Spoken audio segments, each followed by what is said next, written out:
Vice President.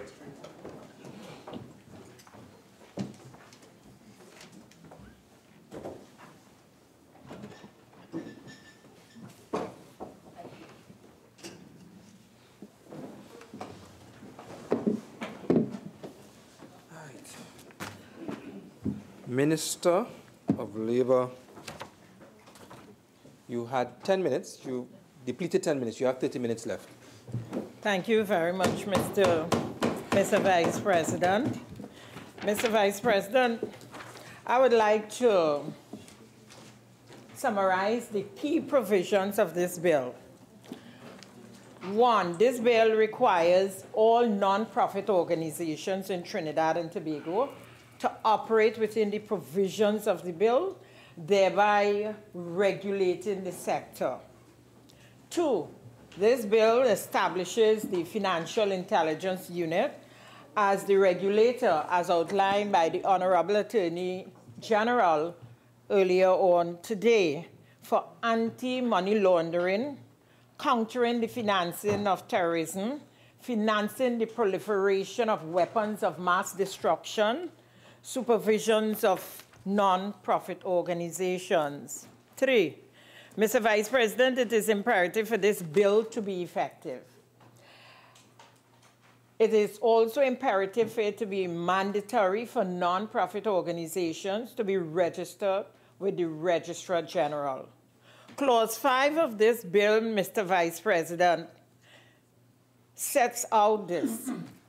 Failure to register a non-profit organization attract penalties associated with committing an indictable offense. Mr. Vice President, number 4, the bill also sets out the processes for the registering and renewing of these entities at Clause 6, as well as the instances where the registrar may refuse to register or to renew an application for a non-profit organization.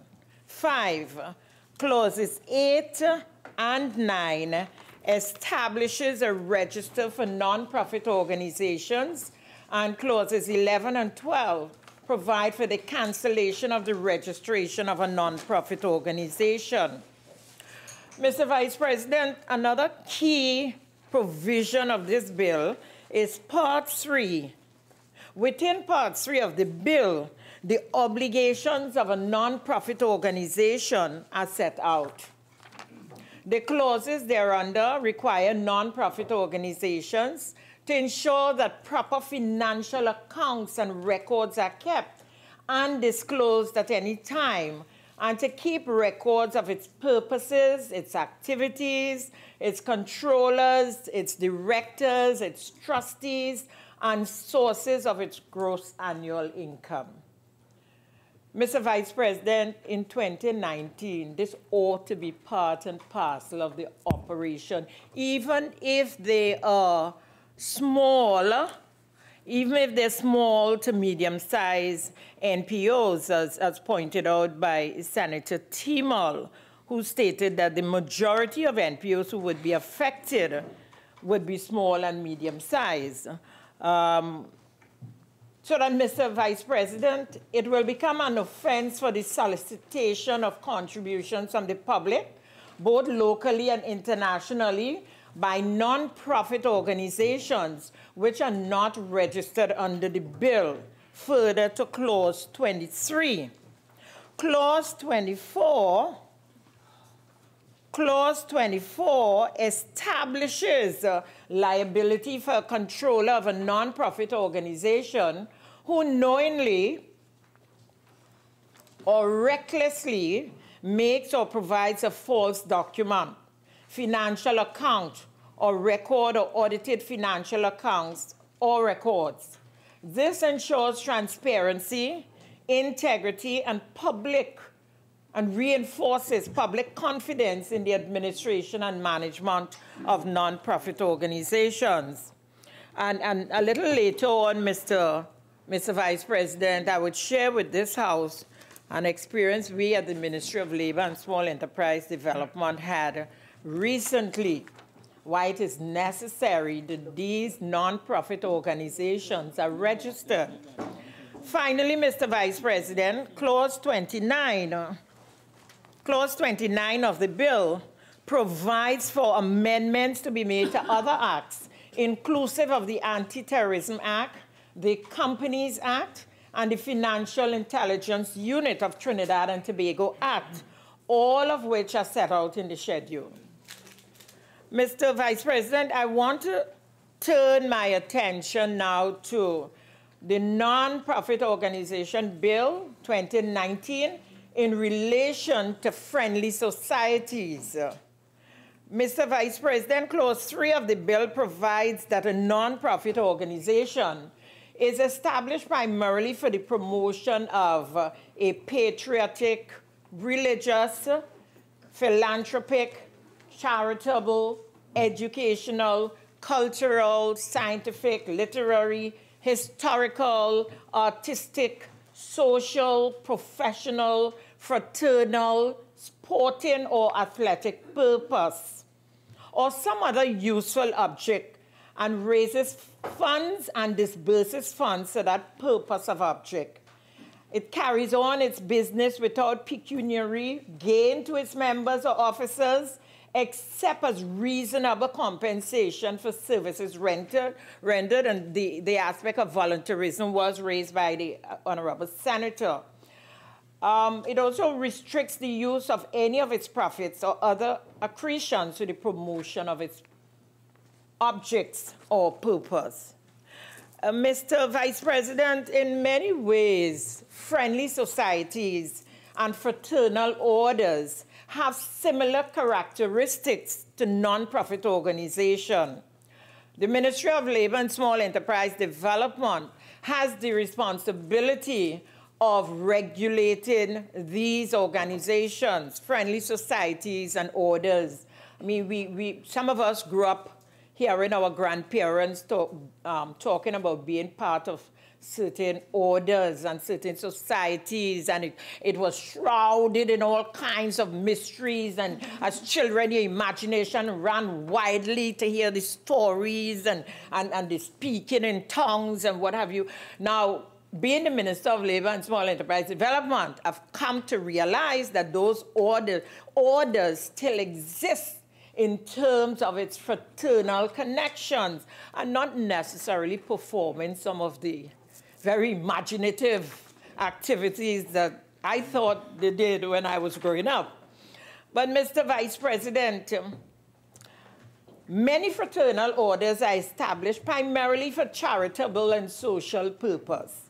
Although members make monthly contributions to their lodge, they operate without pecuniary gain to its members or officers.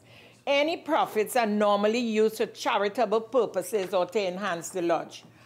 As a child growing up, every Sunday, Mr. Vice President, either one of my siblings or I had to journey to Aruca to pay the weekly fees on behalf of my grandparents, and it was always at the height of the sun on a Sunday afternoon. But, Mr. Vice President, a friendly society or lodge is an incorporated, unlimited body of persons who join together to achieve a common financial or social purpose, or both. It promotes social interaction among its members by encouraging high moral values and respect in the community. Their main objective, Mr. Vice President, is to promote the welfare of their members through mutual aid schemes, thrift, savings and investments, charitable activities, social interaction, recreation, education, and training.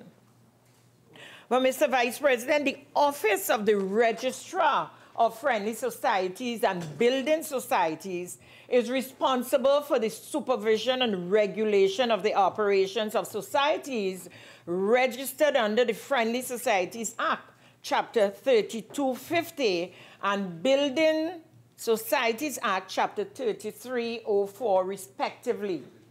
Pursuant to Section 76(9) of the Friendly Societies Act, the registrar, upon the closing of a society, must realize all the assets of the society, which includes the sale of any properties belonging to the society.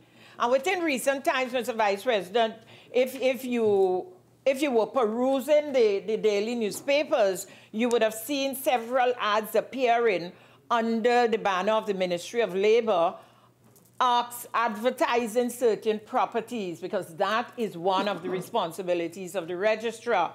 And once those properties are sold, the registrar's responsibility is to exhaust all avenues to contact the relatives of members of these societies and to share the profits with them. A certain percentage, 10% goes to the Treasury, and the balance is distributed evenly to those remaining members or relatives of those members.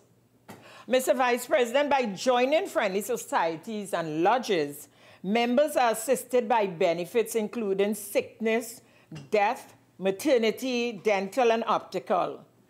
Under Section 25 of the Friendly Societies Act, every society shall keep separate accounts of all monies received from any particular fund or benefit.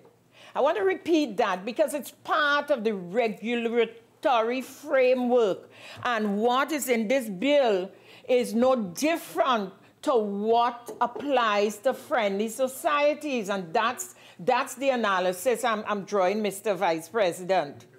Under Section 25 of the Friendly Societies Act, every society shall keep separate accounts of all monies received from any particular fund or benefit, distinct from the expenses of the management of the society and of all contributions. And societies and lodges, senators, they're still with us. They're worth a couple millions of dollars well, and we are trying to resuscitate as many of them. They didn't die when this piece of legislation was put in place. Mr. Vice President, these receipts, expenditure, and funds are then submitted to the Office of the Registrar of Friendly Societies. And they must submit these receipts and expenditure annually, along with inspection of the financial books of the societies, which are conducted by the Friendly Societies officers. This requirement is not dissimilar to those included in the nonprofit organization bill that we have before us today. That is, Mr. Vice President, because it was apparent that there's a need for checks and balances when it comes to handling other people's monies and assets. There is a responsibility, a heavy responsibility. $500 million of taxpayers' money is a lot of money, Mr. Vice President. And therefore, there is a responsibility to ensure that those funds are protected. We are in 2019, Mr. Vice President. The society has evolved from 20, 25, 30 years ago, and therefore a higher level of transparency and accountability are required from all those who collect monies on behalf of any of the activities that I spoke of earlier. I mean, all these citizens, very laudable acts they commit in looking after others, and one could only encourage that. But while we encourage that kind of philanthropic kind of activities, there must be accountability, Mr. Vice President, so that it should be noted these friendly societies are often small, yet they still manage to keep adequate financial records, especially with the assistance of the Friendly Societies Division of the Ministry of Labor and Small Enterprise Development. Mr. Vice President, I now want to look at this non-profit organization bill of 2019 in relation to cooperatives. Mr. Vice President, allow me to speak a little about cooperatives in an era when many people feel and they understand that cooperatives represent a strong, vibrant, and viable economic alternative. Cooperatives are formed to meet their members' mutual needs. They're based on the powerful idea that together, a group of people can achieve goals that could not be achieved alone based on financial restraints. Mr. Vice President, I am a product of the cooperative credit union movement. I always, when I have the opportunity to share thoughts with members belonging to the credit union movement, proudly indicate that everything that I own in this life, I own it through a credit union. And particularly two credit unions that I was affiliated to. Well, I will only cite two. I was affiliated to 5 credit unions, so I'm a firm believer. The Public Services Credit Union and RAN Credit Union. So I understand. I have lived my entire life along the cooperative principles. But, Mr. Vice President, cooperatives are community-based, rooted in democracy, flexible. They have participatory involvement, which makes them well-suited for sustainable economic development. Mr. Vice President, cooperatives are traditionally community-based organizations, and they can provide an avenue for non-profit organizations to respond to the needs of their various communities, especially vulnerable individuals and groups such as youths, the unemployed persons, persons in the informal economy, and persons with disabilities, by assisting these persons, where feasible, to form cooperatives in order to achieve their goals. Mr. Vice President, cooperatives offer a viable option for economic, entrepreneurial, and social empowerment to the people of Trinidad and Tobago, and they also play an important role in poverty reduction, facilitating job creation, economic growth, and social development. Therefore, interested parties and non-profit organizations can network with the Cooperative Development Division to assist with the formation of cooperatives.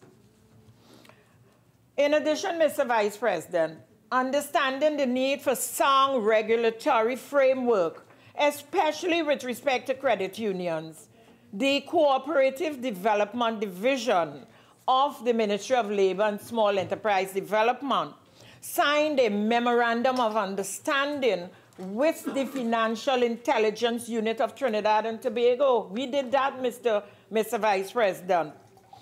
This MOU allows the Financial Intelligence Unit to assist the Cooperative Development Division in executing its regulatory function as it relates to credit unions and cooperatives by providing much-needed background information. So the FIU is already involved within the credit union movement. This ensures that members' funds are protected from fraudulent activity and insulated from the effects of money laundering and the financing of terrorism. Mr. Vice President, I want to shift the focus a little and to look at the wider benefits of the non-profit organization bill. Mr. Vice President, the welfare of all the stakeholders in connection with non-profit organizations must be considered and weighed, and the course that will be in the best interest of our citizens' welfare must be chosen. That's our responsibility when we come here and we sit to make laws. This government has consistently demonstrated its willingness to act in the best interest of the citizenry, and this bill, Mr. Vice President, is no different. This bill does not seek to make the functioning and existence of non-profit organizations more difficult. That is not the purpose of this piece of legislation. All that is being sought through the proposed legislation is a higher level of transparency and accountability. The proposed legislation would simply require the organizations under its purview to keep proper financial records with respect to the sums of cash received and expended, cash raised through fundraising, and assets and liabilities, among others. So that, Mr. Vice President, it is only where a non-profit organization has a gross annual income exceeding $10 million that the proposed legislation requires the organization to have its accounts audited and reported to the Register General. I know that Senator C. Prasad raised the concern that why only for those organizations over $10 million? I am quite sure the Honorable Attorney General will respond to that. But what I would say is that all organizations will have to produce accounts. But those with an income of $10 million have to produce audited incomes, audited accounts. So that, Mr. Vice President, what is being asked here is not unreasonable. It is not what my friends in the front row here, the UNC wants to convey. Mr. Vice President, I do not interrupt anyone who is speaking. I may interrupt you otherwise, not when you're on your legs. Mr. Vice President, what is being asked is not unreasonable. In fact, any organization or entity that is involved in receiving or disbursing funds should be required to keep proper financial records. It's not a parlor you're selling. It's not a parlor in which you're going to buy a sweetie here and a sweetie there. You're dealing with funds coming into an organization for good order. If records are not kept, Mr. Vice President, how do the stakeholders know that their contributions and donations are being used for the intended purpose? Without proper records, there is no way to monitor or control what is being done with the funds of the organization. And that, Mr. Vice President, I would argue is the recipe for misappropriation of funds. I'm not here casting aspersion, but where there is an absence of control, checks and balances, accountability, you create the environment for wrong things to take place. Mr. Vice President, in closing, this bill simply provides a mechanism by which nonprofit organizations can be monitored to ensure that they are above board. Knowledge of how the monies received are spent is indeed important. However, equally important, in light of the principles of accountability and transparency, those two principles that are often expressed right here in this House, is the identification of the sources from which the funds are being received. Mr. Vice President, this government has consistently acted to ensure the integrity of our financial systems and the well-being of our citizenry. I did mention earlier in my presentation the legislation that we have passed in our efforts to prevent money laundering, financing of terrorism, and the proliferation of weapons trade. Mr. Vice President, the amendments proposed by this bill are designed specifically to reduce these incidents, as well as to assist Trinidad and Tobago in ensuring its compliance with the Financial Action Task Force recommendations. That is not all, Mr. Vice President. The bill before us will also improve the functionality of non-profit organizations and allow for greater accountability to the members, the contributors, and beneficiaries of these organizations. This bill provides a mechanism by which we can follow the money.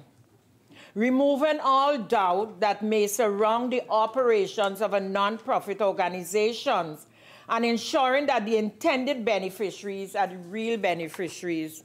Mr. Vice President, we sit here, we live in this country. We would have seen the head of a particular organization in this country. Minister, you have 5 minutes. Thank you, Mr. Vice President. We would have heard the confession of a particular head of an organization admitting to sending persons to fight certain battles of ISIS.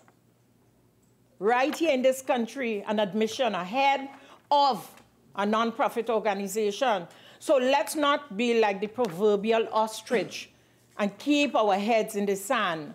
This government or any other government has a responsibility to ensure that organizations, that the activities surrounding all non-profit organizations, removing all doubt that may surround the operations of non-profit organizations, and ensuring that the intended beneficiaries are the real beneficiaries. The question is, Mr. Vice President, we sit here today to deliberate and pass an important piece of legislation. And I would like all my colleagues on the other side, including the independent senators, to ask ourselves the sobering question: if we do not pass this piece of legislation, what is going to happen to Trinidad and Tobago? The Honorable Attorney General has indicated that this country would be totally blacklisted, and coming with that blacklisting would be severe financial consequences. In light of all that I have mentioned, Mr. Vice President, I strongly urge members of this Honorable House to support the passage of this bill. I thank you, Mr. Vice President, for giving me this opportunity. Senator Ramdeen. Mr. Vice President, good afternoon, and thank you for the opportunity to contribute to this debate. A debate on an act to provide for the registration of non-profit organizations, the establishment and maintenance of a register of non-profit organizations, the obligations of non-profit organizations, and for related matters. Mr. Vice President, I don't want to take long to get into the bill itself, so I want to start off my contribution by proposing an amendment immediately to the title of the bill. I think that we should amend the title of the bill to read, an act to provide for the elimination, destruction, and abolition of non-profit organizations. So that, I want to propose that as the first amendment on behalf of the opposition this afternoon. Mr. Vice President, I want to get into the matters that are not controversial between the government and the opposition this afternoon. It is not contested that the Attorney General said there are 7,698 registered non-profit organizations. And I suggest that there are perhaps more unregistered non-profit organizations than there are registered organizations. So we're looking at in excess of 10,000 organizations. That's uncontroverted. It's not challenged that the Attorney General told us that the obligation that the government is seeking to satisfy in April of 2019 was an obligation that was put on this country in January of 2015. There's no dispute about that. Those are the words of the Attorney General. So the People's Partnership were in government between January and September. That's 9 months. They will say we did nothing. No problem. And it didn't take long for them to say it. But the same anxiety and willingness that they have to say that we did nothing between January of 2015 to September of 2015. They did nothing between September of 2015 and April of 2019, which is 3.5 years. So you tell us you had 2.5 years of consultation. What they was consulting on, Mr. Vice President, I don't know, to produce this bill that we have here before us. This is the product of 2.5 years of work, you know. That's not disputed. But if you were doing 2.5 years of work to produce this, that means you was relaxing for the other year, because we're 3.5 years on.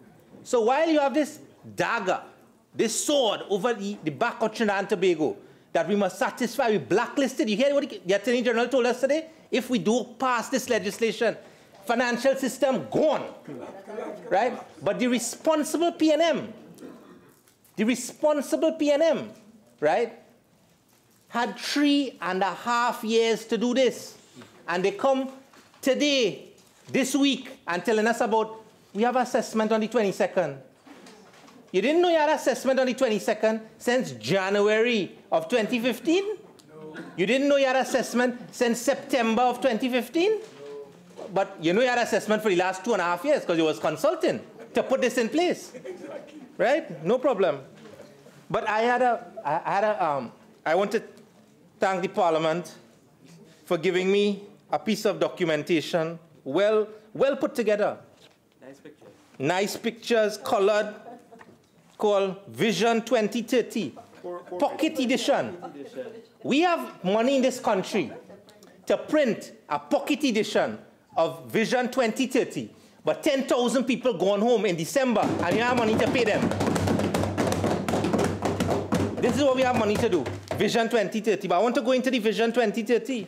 Visionless vision. Because when I finish, I think it could just be 2030, because it has no vision. But here the best part. Vision 2030. Listen to it. In colored. I want Trinidad and Tobago to hear this, you know. This is printed. This is not cardboard paper, you know. Expensive paper here printing out. Putting people first. You hear that? Vision 2030. Putting people first. Nurturing our greatest asset. Team 1. When they allow the PNM, let's put people first. 7,698 registered organizations. The Attorney General, we must take it that the Attorney General, when he says they have done 2.5 years consultation, we accept that. We don't doubt that. That's coming from the titular of the bar. This is the man who's the guardian of the public interest. This is the man who piloted this legislation to the cabinet of this country, the legal advisor to the government under Section 76(2) of the Constitution. 2.5 years of consultation.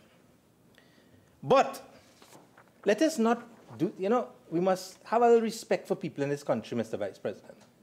I want to advocate that we must have respect for people who give their lives to the people of Trinidad and Tobago voluntarily.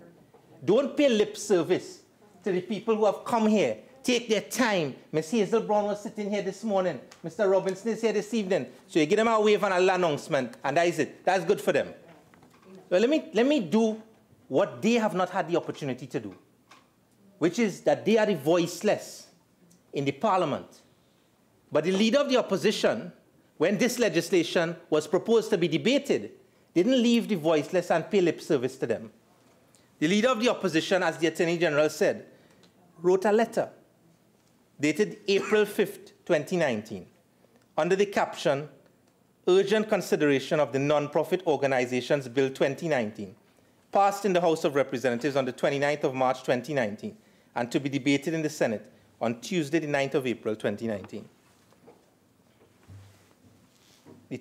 The division, putting people first, 2.5 years, 30 months of consultation. When the leader of the opposition got a few weeks' notice, a letter was sent out on her letterhead to invite every single non-profit organization that we could have gotten the address and email for to send a letter out to them, attach a copy of the bill as passed in the House of Representatives, and give them an opportunity to share their views with the opposition so that the opposition can advocate their views as a responsible opposition, putting people first with respect to this piece of legislation. Because, Mr. Vice President, this piece of legislation is affecting more than 100,000 people in this country, you know. And those 100,000 people that is affecting are the 100,000 people that the government has neglected to look after, and they must depend upon an NGO and a non-profit organization to look after them. So let me just read 2 paragraphs into the Hansard.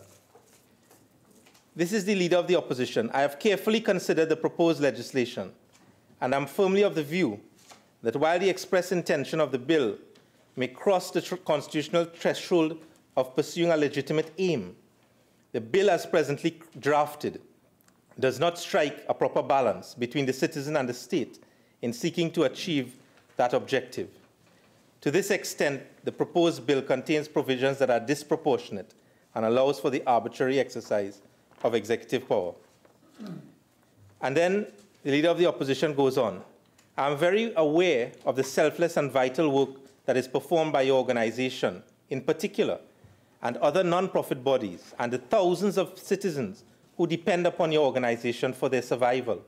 Your contribution to the building of our society has been invaluable and immeasurable, and I am confident that this will be the case well into the future. It is for this reason that I write to you to ensure that this status quo remains guaranteed and the proposed legislation doesn't threaten the future survival of the organization. That is what you call putting people first.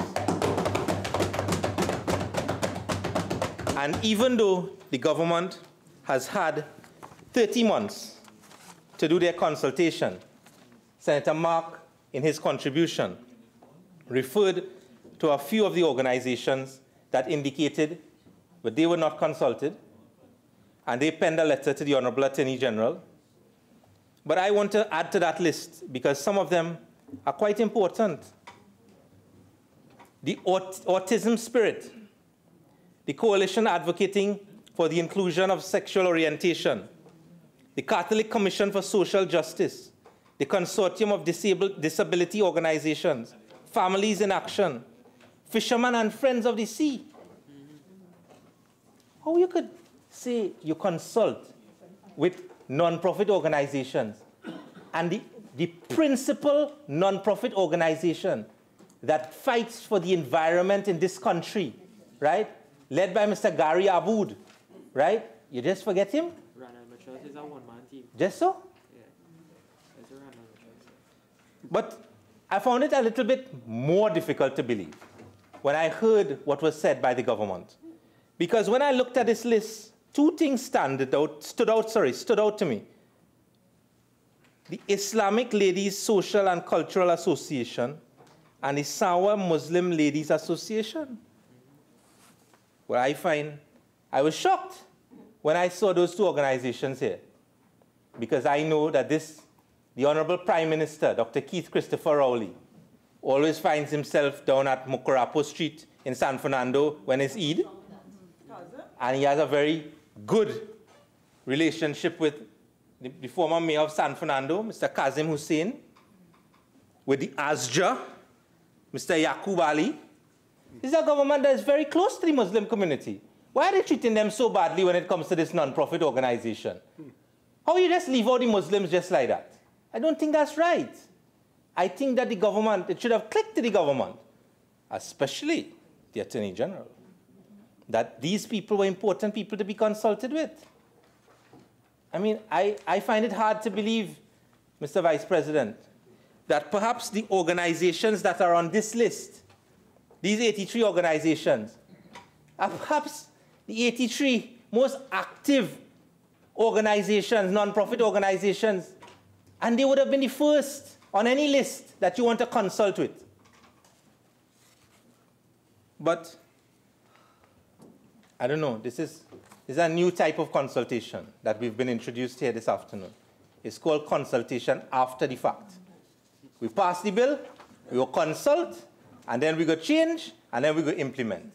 It's a new form of this type of legislating, right, is original, real original. So let me get down into giving the voiceless an opportunity and doing what doesn't do. Vision 2030, putting people first. Let me put people first. why non-profit organizations are alarmed by the Attorney General's NPO bill. This is a document that was produced by these 83 organizations, Mr. Vice President. And I would have thought that at the very least, having regard to the fact that we acknowledge that their presence is here, having regard to the fact that these organizations took the time, this didn't fall out of the sky, you know. They took the time to read the legislation. They took the time to consult with their members. They took the time to respond to the leader of the opposition. They took the time to prepare a document and send it to the government. Don't you think that just as a mark of respect to them, that we should have put their views forward as they have done for themselves as part of the debate? Well, let me do that. There are two headings in this document that has been produced. What's wrong and what NPOs want. Now, I know that this government is very good with PR. I want to tell the government today, this afternoon, very early at 2:40 this afternoon, don't worry. You don't have to get any members of parliament to go on TV tomorrow to be able to tell them who amended and who was responsible for the support. And Mr. Hines can sleep late tomorrow, Minister Hines can sleep late tomorrow, right? And the rest of the PR crew, because we're not supporting this bill, you are going to take full responsibility for destroying this organization. You all can take full credit for this. Take full credit. Go on the TV tomorrow and tell the country, you all do this, and you're taking full responsibility for it. So, what's wrong with this bill? According to the 83 organizations that have not been consulted. The Non-Profit Organizations Bill 2019 imposes on the NPOs new measures, which the Attorney General has tied specifically to the country's compliance with the Financial Action Task Force requirements. A top patchwork of inconsistent, outdated, and unwieldy fiscal and tax frameworks that currently regulate NPOs, who have long clamored for law reform to modernize them.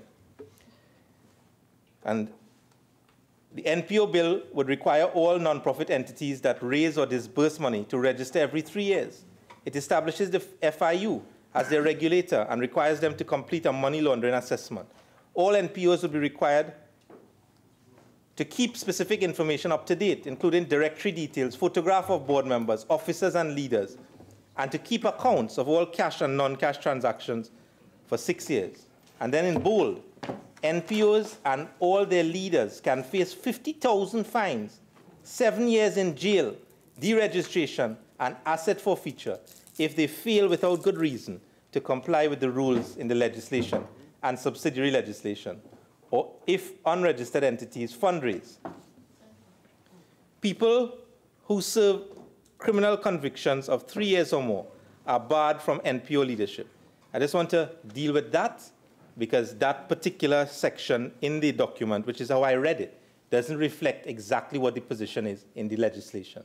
So I'll deal with that in a short while.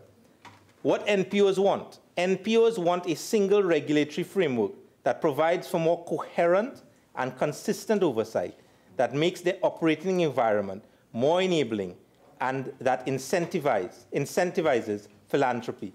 What is wrong with that? These 83 non-profit organizations are signaling an intention to the government that they are prepared to do the right thing. They want to be regulated. They want to put themselves in a position as a properly functioning organization. But here it is. In November 2018, the CSOs for Good Governance, Civil Society Organizations for Good Governance Project, submitted a paper reviewed by 40 non-profit organizations to the Attorney General with specific proposals for a new regulatory regime to deal with both these and other anti-money laundering and terrorist financing measures required by FATF. The NPO bill introduced, listen to this, Mr. Vice President, listen carefully. I want Trinidad and Tobago to listen carefully to this. The NPO bill introduced in late March ignores the NPO's recommendations, which were made 5 months ago. And You want to announce Ms. Hazel Brown, good afternoon. Ms. Hazel Brown, Mr. Robinson, and everybody else who came here this afternoon. You want to pay them lip service and say, nice, good afternoon. I want to acknowledge them and all the good work that they do. All the good work that they do. But 5 months, the good work that they do to make this legislation better legislation, you ignore them.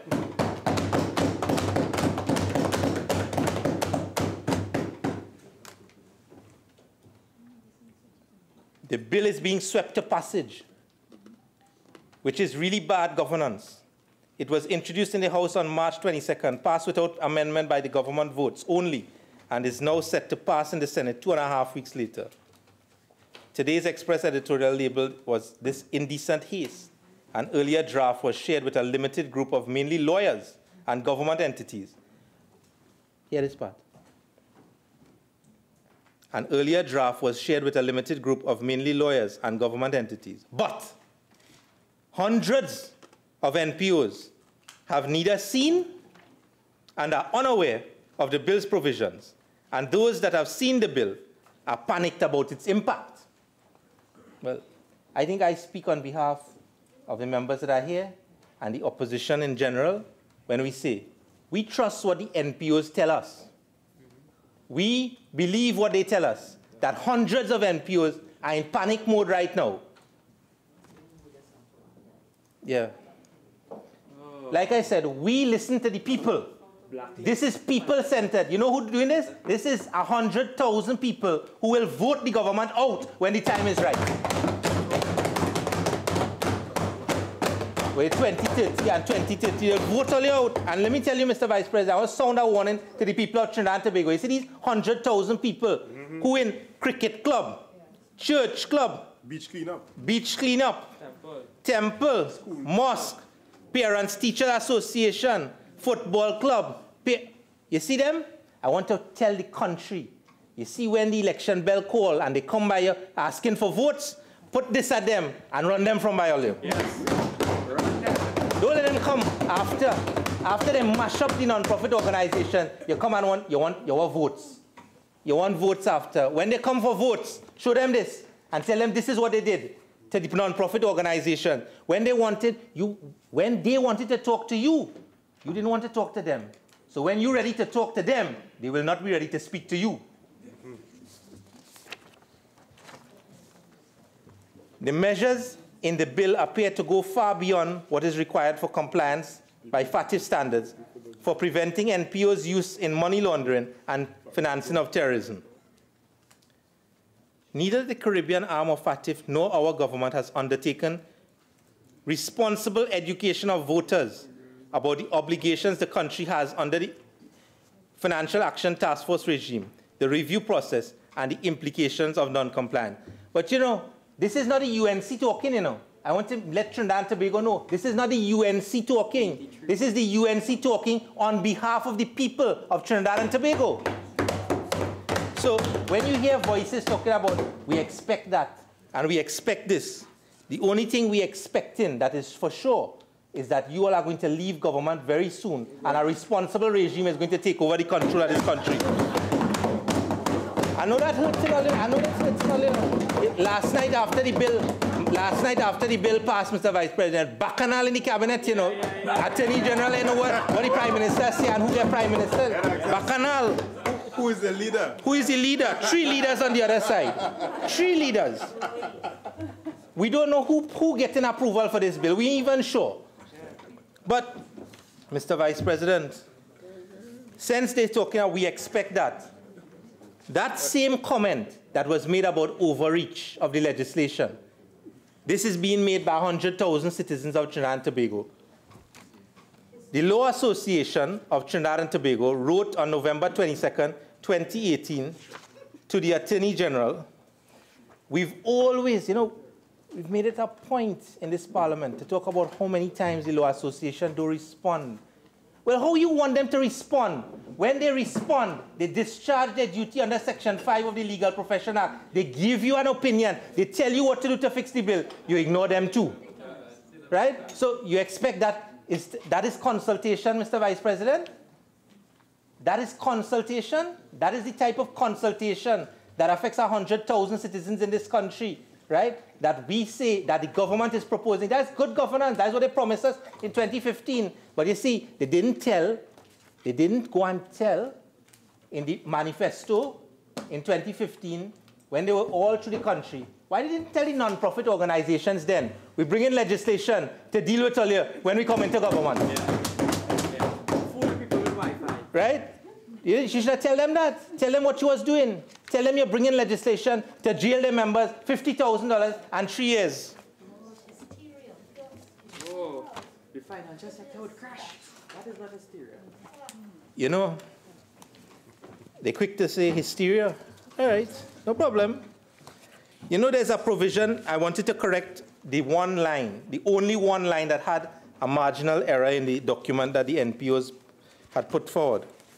And it relates to the disqualification of a controller. Lord. That is hysteria. That is hysteria. Section 20 of the bill, Mr. Vice President. Section 20 of this bill says that a person who listen carefully to this, Mr. Vice President. A person who is found guilty of a criminal offense which carries, you know, a penalty of a term of imprisonment of 3 years or more is a disqualification.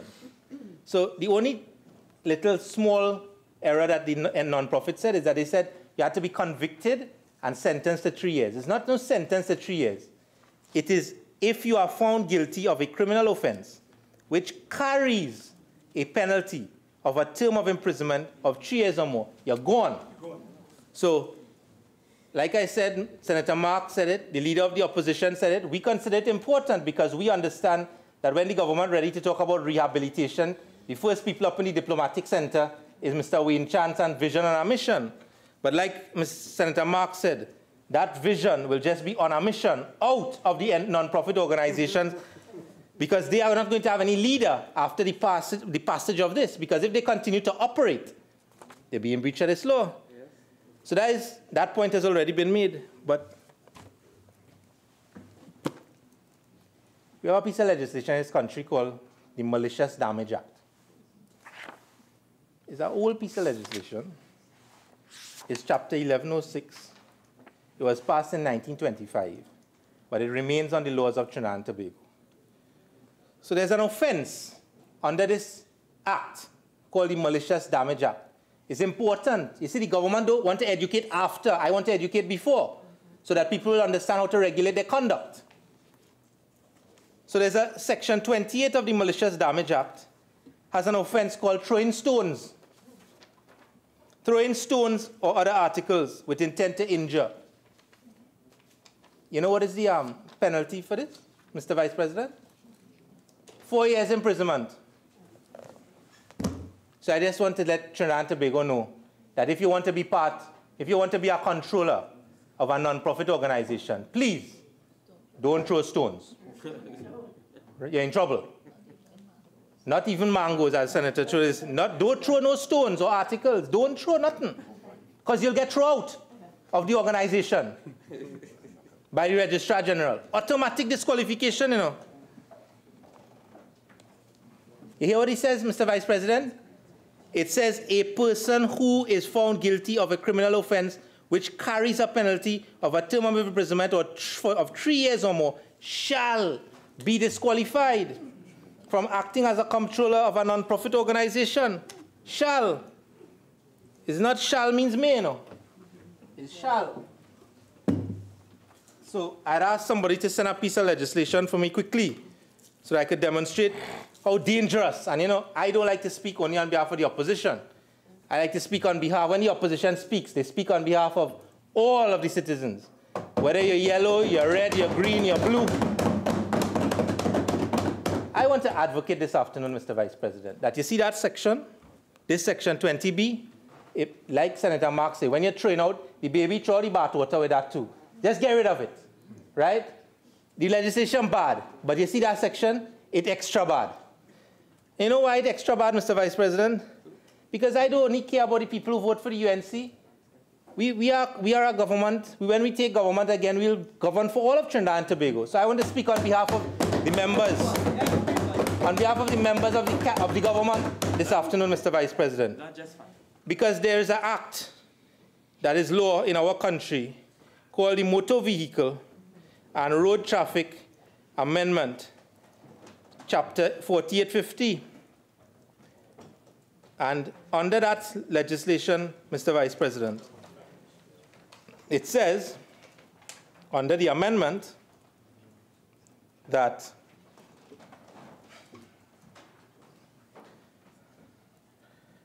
no person shall attempt, this is section 70A1 of the motor vehicle. No person shall drive or attempt to drive or be in charge of a motor vehicle on a road or other public place if he has consumed alcohol in such a quantity that the proportion thereof in his breath or blood exceeds the prescribed limit. But here the important part. Any person who contravenes subsection 1 is guilty of an offense and is liable, in the case of a first conviction, to a fine of $8,000 or to imprisonment for 3 years. I don't want anybody in this Senate to be disqualified from being on a non-profit organization. So I want this section out. I'm speaking on behalf of everybody. I want it out. I want it out. There are people in this Senate who have a contribution to make to non-profit organizations. And we don't want them to be disqualified. Is it on the PNM side? If their own members don't want to speak on behalf of them, we will speak on behalf of them. We want it out. Not standing for that. And then there's the dangerous drugs legislation. A man get hold with a joint of marijuana, right? They want to legalize marijuana, but a man who get hold with a joint of marijuana, he gone too. Because for possession, it's over 3 years.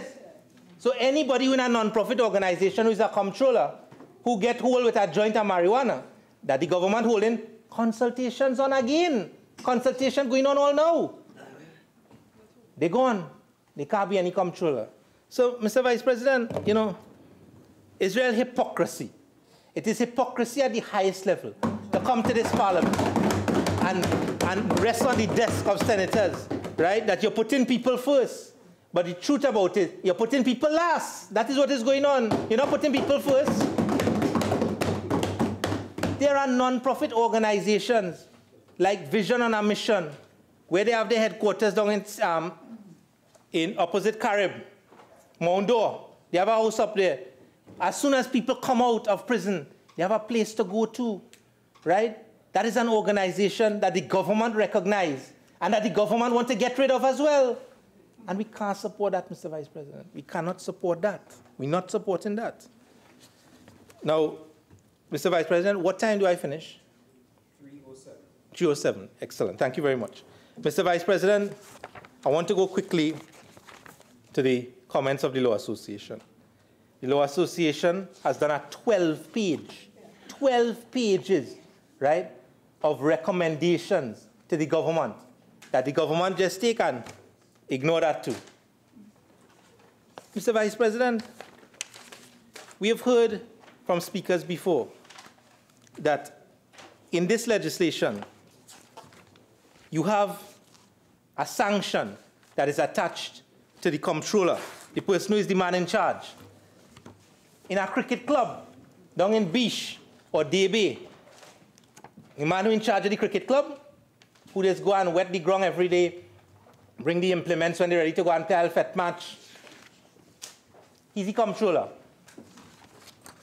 So the comptroller means a person who has control or management of a non-profit organization. The only thing wider than that is the C.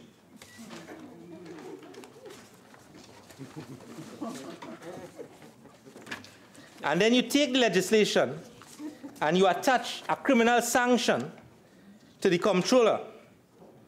So under section 17, 18.5, 19.3, 23.2, and 24.2, there's a sanction where the comptroller doesn't do what he's supposed to do under the Act. But who is the comptroller, Mr. Vice President, under the legislation? In a registered one is a director, so that's easy. A person responsible for the management or administration of an unincorporated body, where the non-profit organization is established as an unincorporated body. What does that really mean? The man who lifts in the bag for the cricket club? The man who frying the polori when they have a sale? The person who rousing up the people to go to the kutia in the night to have a bagot? What is this? A senior officer of the non-profit organization. What is a senior officer? And you consult. We don't want, if you have to consult, Mr. Vice President, and this is what you end up with after you're consulting, best you don't consult, you know. Because the most important people in this regime that will be affected by this piece of legislation are the people who are providing to the citizenry of this country what the government has failed to provide for them.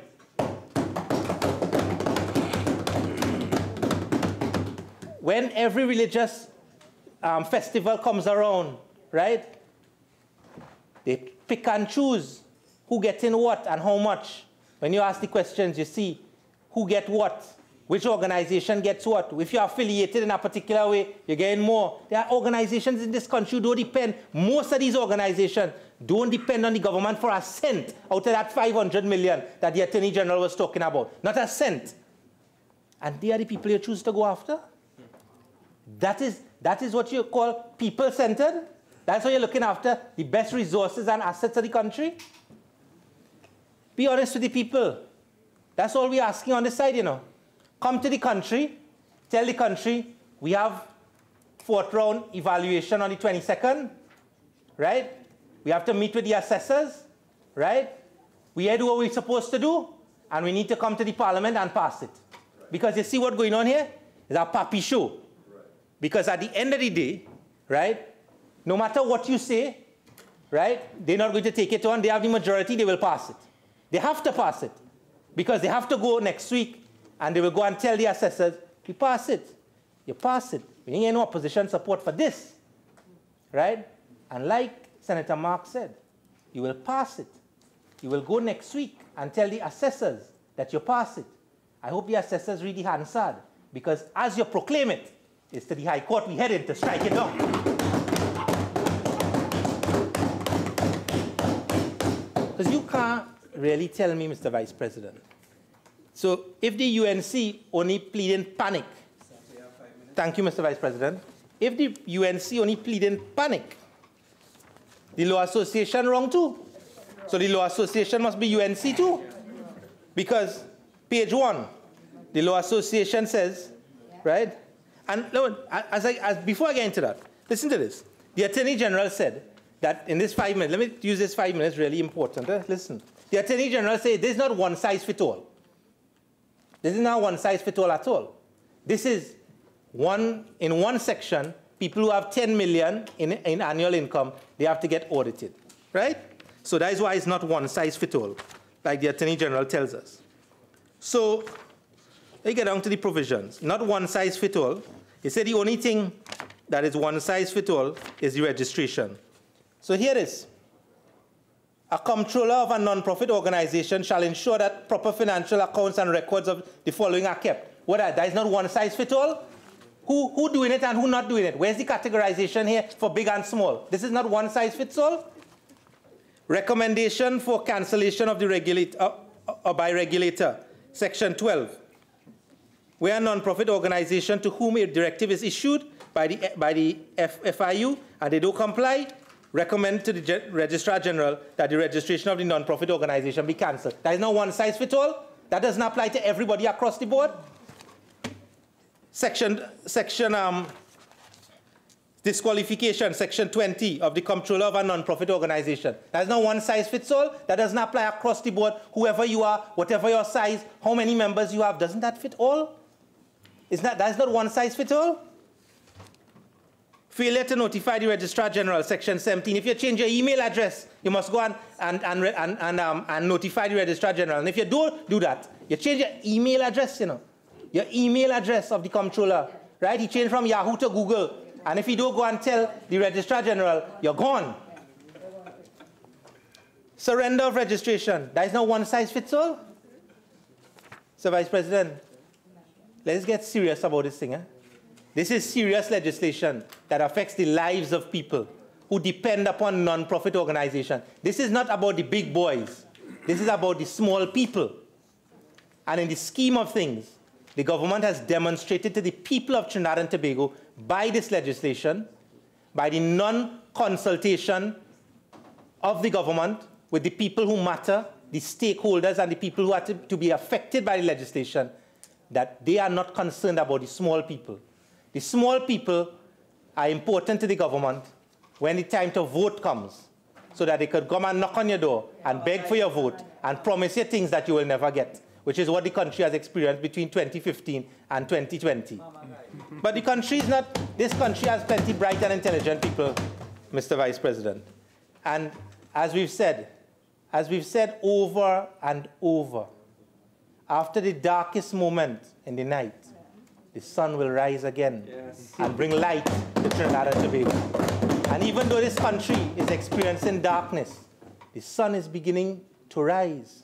And it will rise and get rid of this darkness that governs this country right now. And good governance will come back. And the non-profit organization will have an administration that will get rid of this kind of legislation, that will facilitate their growth, their development, facilitate the good work that they do for the hundreds and thousands of people in this country. And they will have an administration that supports that sector, facilitates that sector, and provides to the small people what the PNM will never provide to them. I thank you, Mr. Vice President. Senator Deonarine.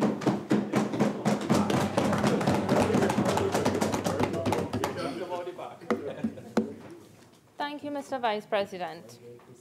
This piece of legislation that we have before us today is really an attempt by the government to initiate a system of oversight and regulation of the NPO sector. The oversight and regulation that is needed to fulfill obligations to comply with the FATF recommendation number 8, which states that countries should review the adequacy, I quote, countries should review the adequacy of laws and regulations that relate to non-profit organizations which the country has identified as being vulnerable to terrorist financing abuse. Therefore, in my perspective, the first step should be identifying those NPOs that are vulnerable. Nothing is really wrong with establishing a framework to register and regulate the NPO sector for the sake of meeting this international standard. However, what is important is that we appropriately do so. What the NPO sector is really looking for is a much longer-term strategy, one that improves the overall framework in a way that encourages NPOs to create impact, to continue to create impact in the social capital development of the country. The government is therefore placed in a position where they needed to create legislation that strikes a balance between deterring money laundering and terrorist financing in a sector, in the non-profit organization sector, while preserving the innocence and integrity of the work of the NPOs. An examination of the FATF Recommendation 8 on page 8 of the best practices paper emphasized that government's response should in no way disrupt or discourage legitimate charitable activities, but rather promote accountability and engender greater confidence among NPOs. FATF, in their document titled International Standards on Combating Money Laundering and Financing of Terrorism and Proliferation, on page 53, outlined general principles to achieve the objectives of Recommendation 8, which focus on 1, a risk-based approach, 2, flexibility in developing a national response, 3, adopting an effective and proportionate measures, applying focused measures developing cooperative relationships, and it recommended that the first priority of countries must be to investigate and hold such terrorist financing. Based on the reaction by the NPO sector and the wider public, and so far based on the contributions that we have listened in this Honorable House, these principles does not seem to be abided with. It appears to be, this piece of legislation appears to be one that takes a one-size-fits-all approach, has requirements that are onerous, has stringent penalties, and introduces a layer of screening that can turn into bureaucratic processes that stymie progress of the sector. This perception must have come about because of the approach taken to address this, satisfying this recommendation of FATF. The FATF recommended an effective approach to protect the NPO sector, which could include ongoing outreach, proportionate risk-based supervision and monitoring, effective investigation, and information gathering, and effective mechanisms for international cooperation. But upon looking at the best practices paper, FATF goes on to say that, on page 9, that the FATF Recommendation 8, Best Practices paper, like all FATF Best Practices papers, is not mandatory for assessing compliance with the FATF standards. But countries and the NPO sector may find it valuable to consider it when determining how best to prevent and mitigate terrorist abuse in the NPO sector. The document then goes on to say that although these good practices are considered helpful indicators, they may not be relevant in all circumstances. Therefore, Mr. Vice President, in this instance, I believe that the Honorable Attorney General would have seen it fit that in our circumstances, that it is best to introduce legislation to create a regulatory framework that will facilitate oversight over all NPOs, and then I really hope, implement focused and proportionate measures. Perhaps proportionate measures on a risk-based approach will be adopted once all NPOs are registered under Clause 5. But there's nothing in this bill that points to that. The penalties apply to all. I want to suggest that under Clause 5, where upon registration, all NPOs are required to complete an AML-CFT-PF risk assessment questionnaire, that this questionnaire can actually facilitate a comprehensive review of the sector, as FATF suggests. By initial assessment of the questionnaire, a risk categorization exercise of all NPOs should be undertaken, where they are ranked from, for example, low, medium to high risk. For this to be effective, the questionnaire would have to be structured in such a way that the threat and vulnerabilities of NPOs can be comprehensively assessed according to the risk-based approach outlined by FATF.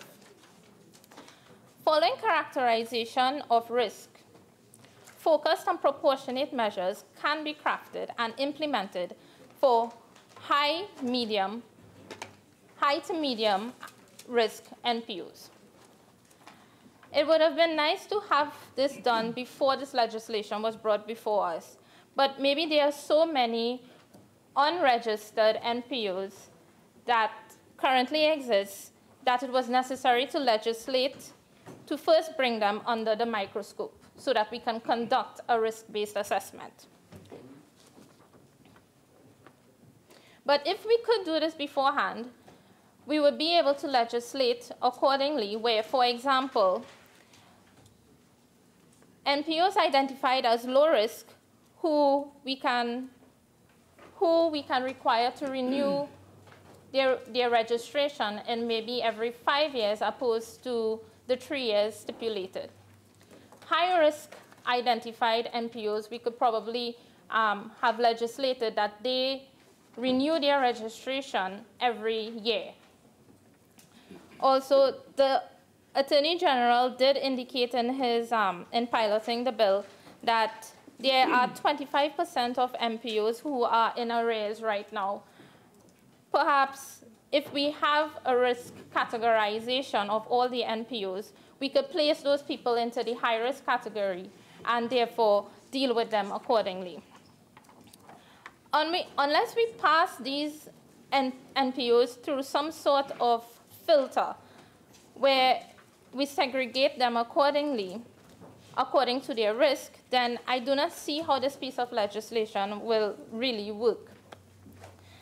Inflicting the $10 million annual income audit requirement on NPOs is not sufficient and may very well eliminate those dishonest NPOs that fall below that 10 million annual income category.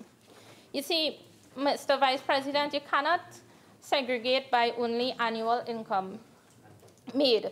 You have to also carefully assess what the threats and the vulnerabilities of all these NPOs are. Until a risk analysis is done to categorize these NPOs according to their risk, then these fines, all of them, are too exorbitant. We cannot expect small NPOs to stand these fines, and perhaps during the drafting of the legislation, too much focus was probably placed on catching the criminals, such that we forgot to think about those NPOs whose integrity we need to protect. If we look at the fines in the bill, throughout the bill, I mean, they apply to all the NPOs, and I do not want to enter into repeating what everyone else would have said, but if we look at Clause 5, failure to register, $50,000 and 5 years imprisonment. Clause 17, failure to notify changes of any changes in the registration, $50,000. Clause 18, failure to surrender registration upon cancellation. That is the registration certificate, $100,000 and 10 years imprisonment. Clause 19, failure to keep up records, $10,000 and 7 years imprisonment. Clause 23, solicitation of public funds while not being registered, $50,000 and 7 years imprisonment. Clause 24, the controller is liable for provisions of false documentation. The fine associated with this is $50,000 and 7 years imprisonment. Mr. Vice President, in my humble view, this is too exorbitant, taking the small and medium NPOs into consideration as well. Nevertheless, recognizing that this bill is a simple majority, there are some suggestions that I would like to make in some other clauses. So in Clause 9, for example, under the establishment of the register, it is important that we establish a register of NPOs, but I would also recommend that this register be made available online, free of charge.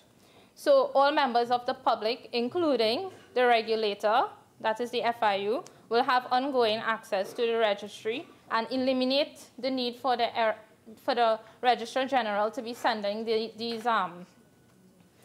updates to the FIU on the registry to the FIU.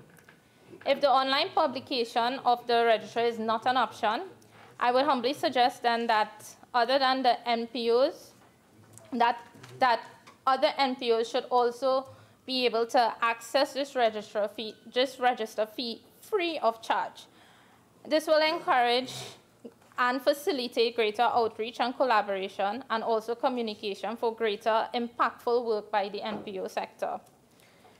Looking at Clause 10 of the bill, where it speaks to cancellation of registration, notice of cancellation from the RG and also any sort of objection from the MPOs has to be submitted in writing. And clause 25 went ahead and clarified that this notice is an actual hard copy. Now, while I see the importance in having an actual physical original copy, a signed copy of this approval, or this notice, sorry, I mean, we are in the age of digitization, and some sort of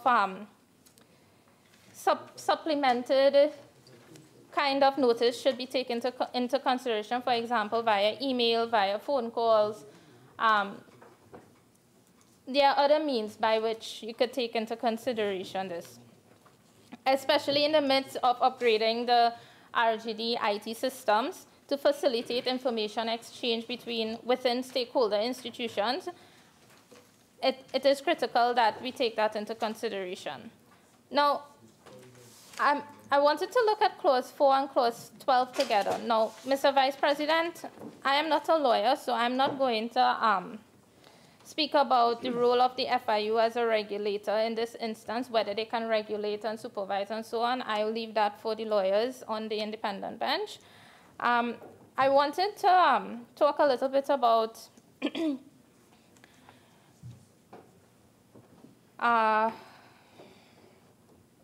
so after I looked at the FIU Act, I was actually wondering how the supervisory role will be conducted and what the established lines of communication between the NPU and the FIU will be.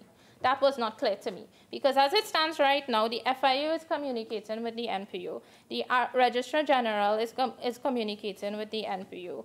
I mean, there need to be some sort of lines of communications that is established. I'm also wondering whether the FIU is already monitoring the financial transactions through suspicious activity reports and suspicion transaction reports from financial institutions that MPOs bank with. So in that case, if the FIU is already looking at these reports, doesn't it mean that they could already identify which NPOs are engaging in suspicious transactions or money laundering or illicit financing, and therefore shouldn't the law enforcement and authorities outlined under the FIU Act be able to act accordingly? And under clause 12, it also indicated that the FIU can give directives to the NPOs. I'm not sure what directives these are, and I humbly seek some clarification on that. Mr. Vice President, I would like to move on to clause 14 and clause 19. Now, clause 14 focuses on keeping financial accounts and records, and clause 19 focuses on NPOs sustaining records for at least 6 years.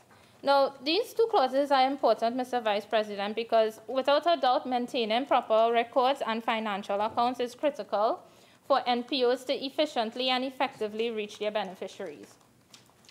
Now, NPOs, although they are not in the business of making money, money is still involved.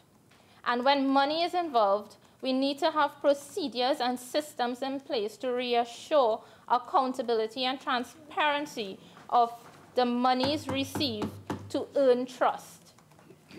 You see, these two clauses, in my perspective, mandates NPOs, regardless of their size, to make it priority to put in place basic financial controls and internal controls.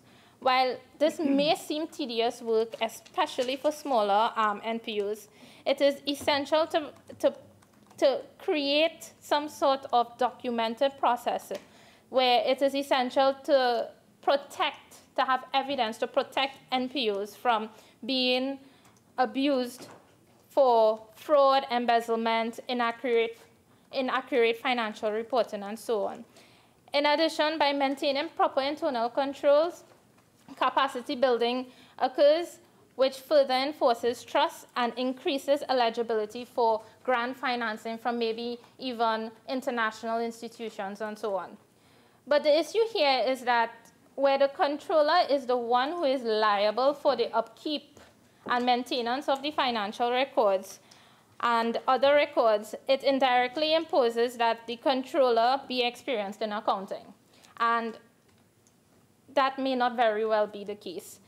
This can be problematic, and especially in the younger and smaller NPOs, it can create a lot of problems. The next thing I want to move on to, Mr. Vice President, is the role of the RGD.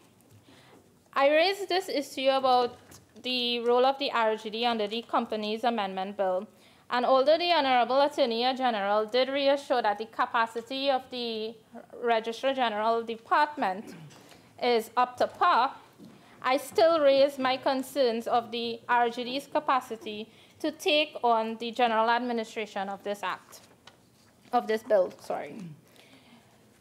Now, under this piece of legislation, the RG is responsible for processing applications, grant registration, grants renewals of registration, issue certificates, determines whether the NPOs are operating without registration, create and update the registrar, liaises with the FIU to provide information on registry, effecting cancellation, processing formal notices in writing to NPOs. And Mr. Vice President, the list goes on in terms of the responsibility of the RGD. I therefore fully endorse Senator Timel's suggestion. Maybe we should just establish a full-fledged department to deal with the NPOs under the Registrar General Department. Because we will end up with a situation where we have an RGD, Registrar General Department, with new responsibilities that are being introduced, and the RG, the Registrar General, will encounter a situation that requires swift decision-making and actions to efficiently implement the change that is required to allow this piece of legislation to be operationalized.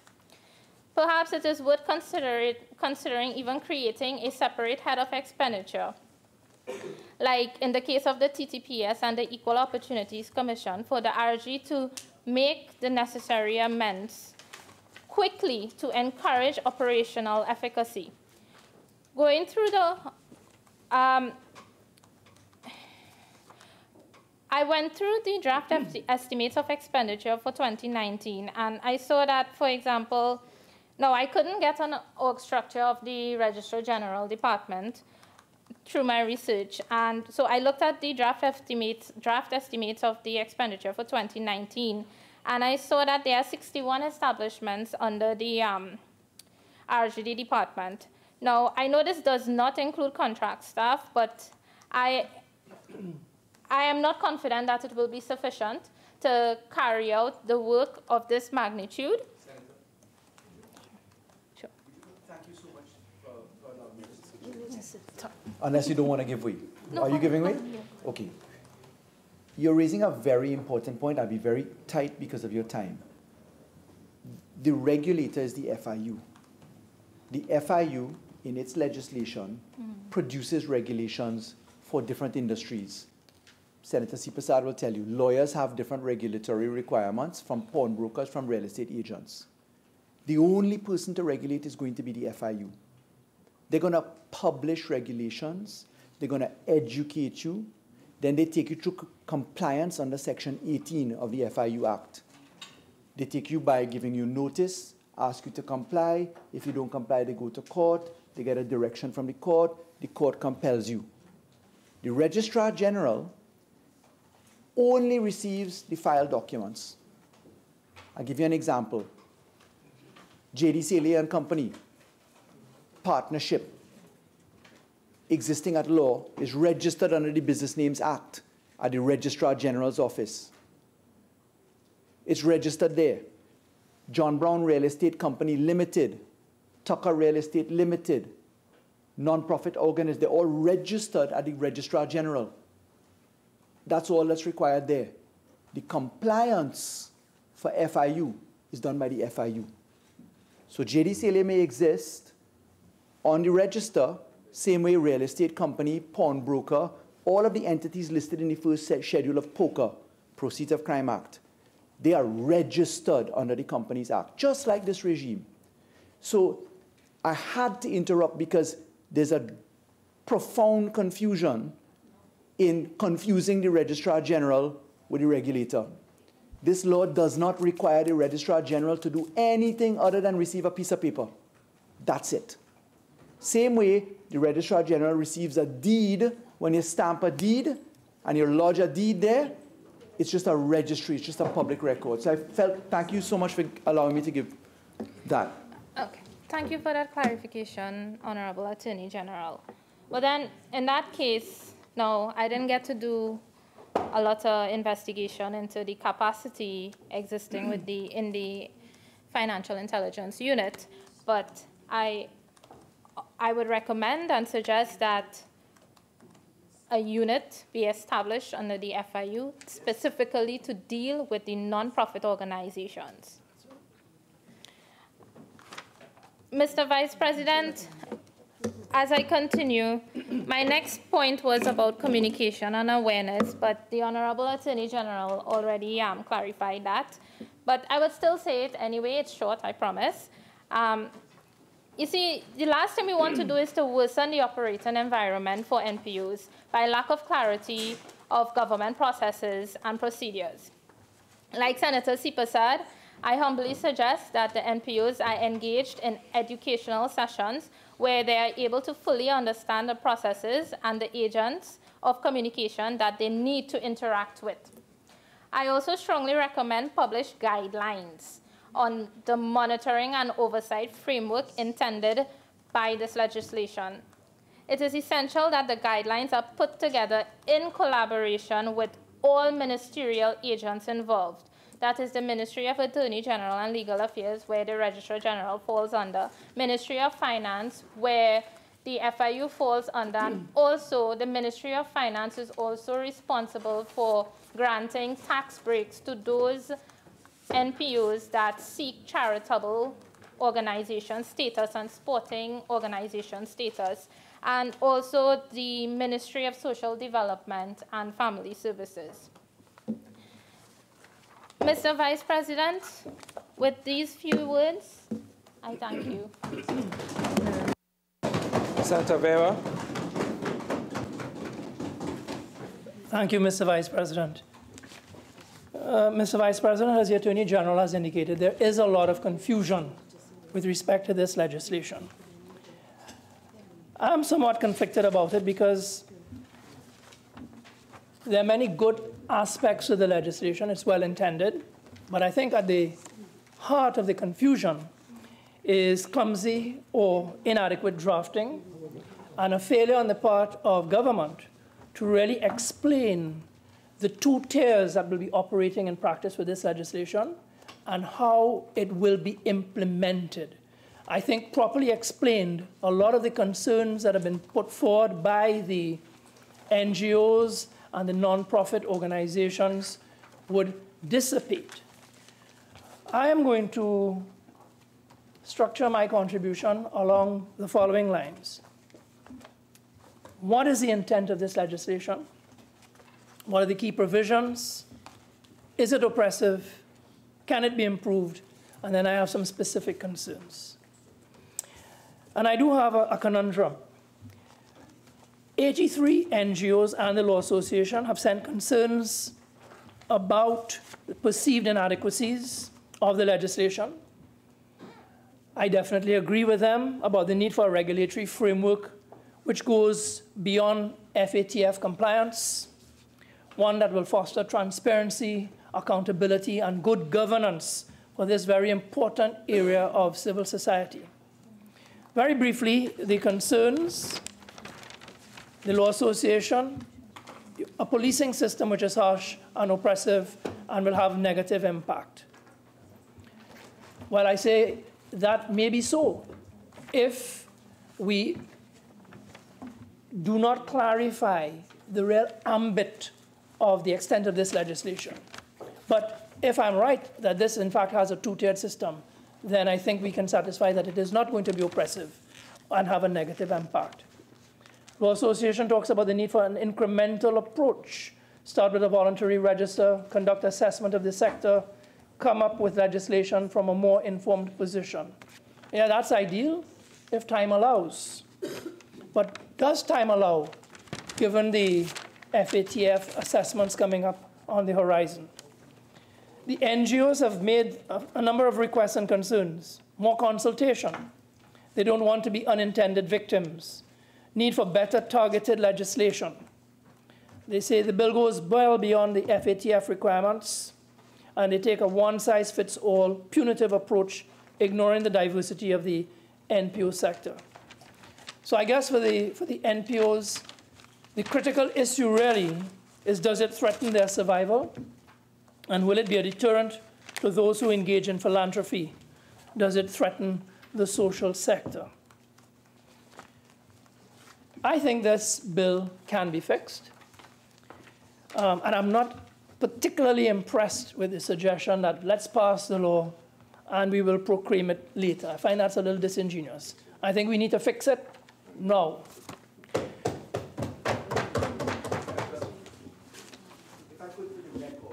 Of course, in passing, I intend to go through committee stage and generous recommendations. And in fact, I have a full list of amendments to bring myself.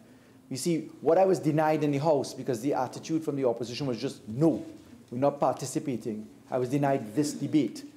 Being here, let me make it absolutely clear, nothing other than the very best version of what we can do is what I'm asking to do. And in fact, I'm asking that in the context of amendments. Thank you, Attorney General. So let's go to the good intentions of this legislation. What is this legislation about?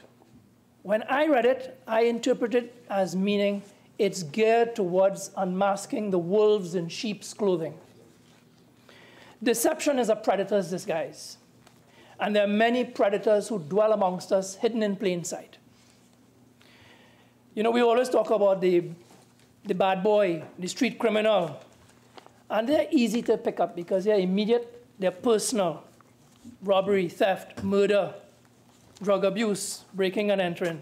The bad boys are easily identified. They wear the bling, they drive the fancy cars, they want to show they have rank and status. But the white-collar criminal is more sophisticated and much less obvious. He seeks to convince us that he's like everybody else, and his crimes are hidden. Embezzlement, forgery, fraud, tax evasion, OSHA violations, and the full range of crimes committed by businesses, crooked politicians, and administrators. But white-collar crime is just as dangerous and perhaps even more pervasive and deadly than the bad boy street criminal, because they undermine the fabric of our society and they destroy legitimate business. And white-collar criminals are harder to prosecute than the street boys because they're more insulated. They have access to good lawyers, and they use power, status, and influence to go undetected. And terrorist organizations, like the elites in organized crime, also use disguise and deception to prey on the unsuspected as a means towards recruitment and for blending in. So this legislation, as I understood it to be, is essentially about unmasking criminals and terrorist organizations who hide behind the facade of non-profit organizations. This legislation arms law enforcement with the ability to look behind the sweetness of the smile that masks the bitter taste of poison. So that's the intent as I understand it to be. And what are the key provisions? The Registrar General will establish and maintain a register of nonprofit organizations. I see nothing wrong with that. The definition of nonprofit organization follows Section 308 of the Companies Act. The FIU will regulate nonprofit organizations. the provisions under Section 18B of the Act relating to non-regulated financial institutions and listed businesses will not apply. I have a concern about that. We'll talk about that in the committee stage. All nonprofit organizations must register. Failure to do so is an offense. The NGO's control applies to the Registrar General, Clause 5. Nonprofit companies are deemed to be registered, Clause 8. There's an initial registration fee, and after 3 years, registration must be renewed, Clause 6. Current NGOs who are not companies have 18 months to register. And in the meantime, they can continue carrying out their activities, Clause 28(1). Nonprofit companies currently registered under the Companies Act have 12 months to submit a completed AML, CFT, PF risk assessment form to the Registrar General, Clause 28(3). So far, I see nothing oppressive or difficult with any of those requirements. The Registrar General can refuse to register a nonprofit organization under Clause 6 where the applicant has not met the requirements for registration. So, for example, where the name is similar to that of another established organization, whether it is Habitat for Humanity or Fishermen and Friends of the Sea or some United Nations, or it's confusingly similar to somebody else. And if you are refused registration, you can appeal to a judge of the High Court. Registrar General can cancel the registration of a nonprofit organization under Clause 10, and a nonprofit organization whose registration has been canceled can appeal to a judge of the High Court. Again, I have no problem with any of those provisions. The Registrar General provides information to the FIU, and it is the FIU who has responsibility for examining and assessing the bona fides of the respective nonprofit organization. So there are two tiers, as I understand it to be. One tier, which applies across the board, is registration, and that falls under the purview of the Registrar General. Everybody must register if you're a nonprofit organization. But supervision of those nonprofit organizations, those who are regarded as posing a threat or as most vulnerable, those are the ones that will fall under the purview of the FIU. So I'm hoping the Attorney General will clarify this in due course. My understanding is all the 83 NGOs and all the other NGOs who are operating have nothing to fear in terms of compliance and supervision, because there's going to be an assessment, and after that assessment is made, then select NPOs will be identified. Those are the ones that will be monitored and supervised by the FIU. The others will be treated just as how we are treated in listed business activities under the Proceeds of Crime Act. So, for example, not all lawyers are under the supervision of the FIU. It is only those that are engaging in listed business activities, conveyancing, trusts, handling monies, incorporating business entities. And the same with accountants. And I suspect that's what's going to happen with the nonprofit organizations. So you will, in fact, have two tiers: registration across the board, and then a subset from that pool that will deal with those who are most vulnerable and at risk. Statutory duties, Clause 14, ensure proper financial accounts and records are kept, and that those records accurately disclose the organization's financial position. Well, I have no problem with that at all. Everybody should be keeping records, whether you are big, small, in between. If the organization makes more than $10 million annually, its financial accounts and records must be audited. And on that point, let me say something about nonprofits, because the term nonprofit tends to be misleading. It doesn't mean that the organization is intended to operate at a loss. What it means is that the income generated by the organization is plowed back into the organization or applied towards one of its purposes. And some of the richest organizations in the world happen to be nonprofits. Salvation Army has a revenue of $3.7 billion. The United Way worldwide, $3.9 billion. St. Jude's Children's Research Hospital, $1.2 billion YMCA, 1.2 billion. Now, I agree that many of our nonprofits in Trinidad are small scale, but let's not blind ourselves to the fact that big money could also be involved. And I think when FATF is looking at the sector, they're not just looking at the small scale. So the fact that nonprofits can be prosperous and large revenue earners, it's what makes them particularly vulnerable and attractive to the sinister and nefarious. And again, I want to emphasize, by my understanding of this legislation, it will not impact the nonprofit organizations across the board, only those that fall within the FATF definition. But here, Honorable Attorney General, is where we need to do some amendments, because that does not leap out at you in the legislation. As I said, it's not at all clear and obvious when you troll through this legislation that there are, in fact, these two tiers. And I think that needs to be clarified. Now, I would like to say something about the missed opportunity, because I agree with the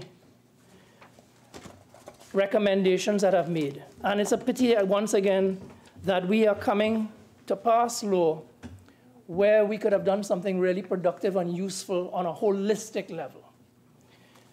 Many a time I have talked about the problems you encounter in practice. It's so easy today to incorporate a company, but we don't have a corporate culture. So for example, many homeowners residents associations, they are all nonprofits, but when you check, they don't have bylaws. They don't have a proper register of members. They fail to keep proper minutes of meetings. They make decisions with a lack of transparency and proper communication. And those are just simple nonprofit organizations with nothing sinister. Far less when you're dealing with the big nonprofits that handle large amounts of money and who directly impact religious, social, professional, and the sporting groups. For example, I can think of a number of nonprofits in our sporting and cultural sectors who could definitely use some education and training on transparency and accountability, and who definitely need to be pushed towards developing better governance structures. So this is a lost opportunity.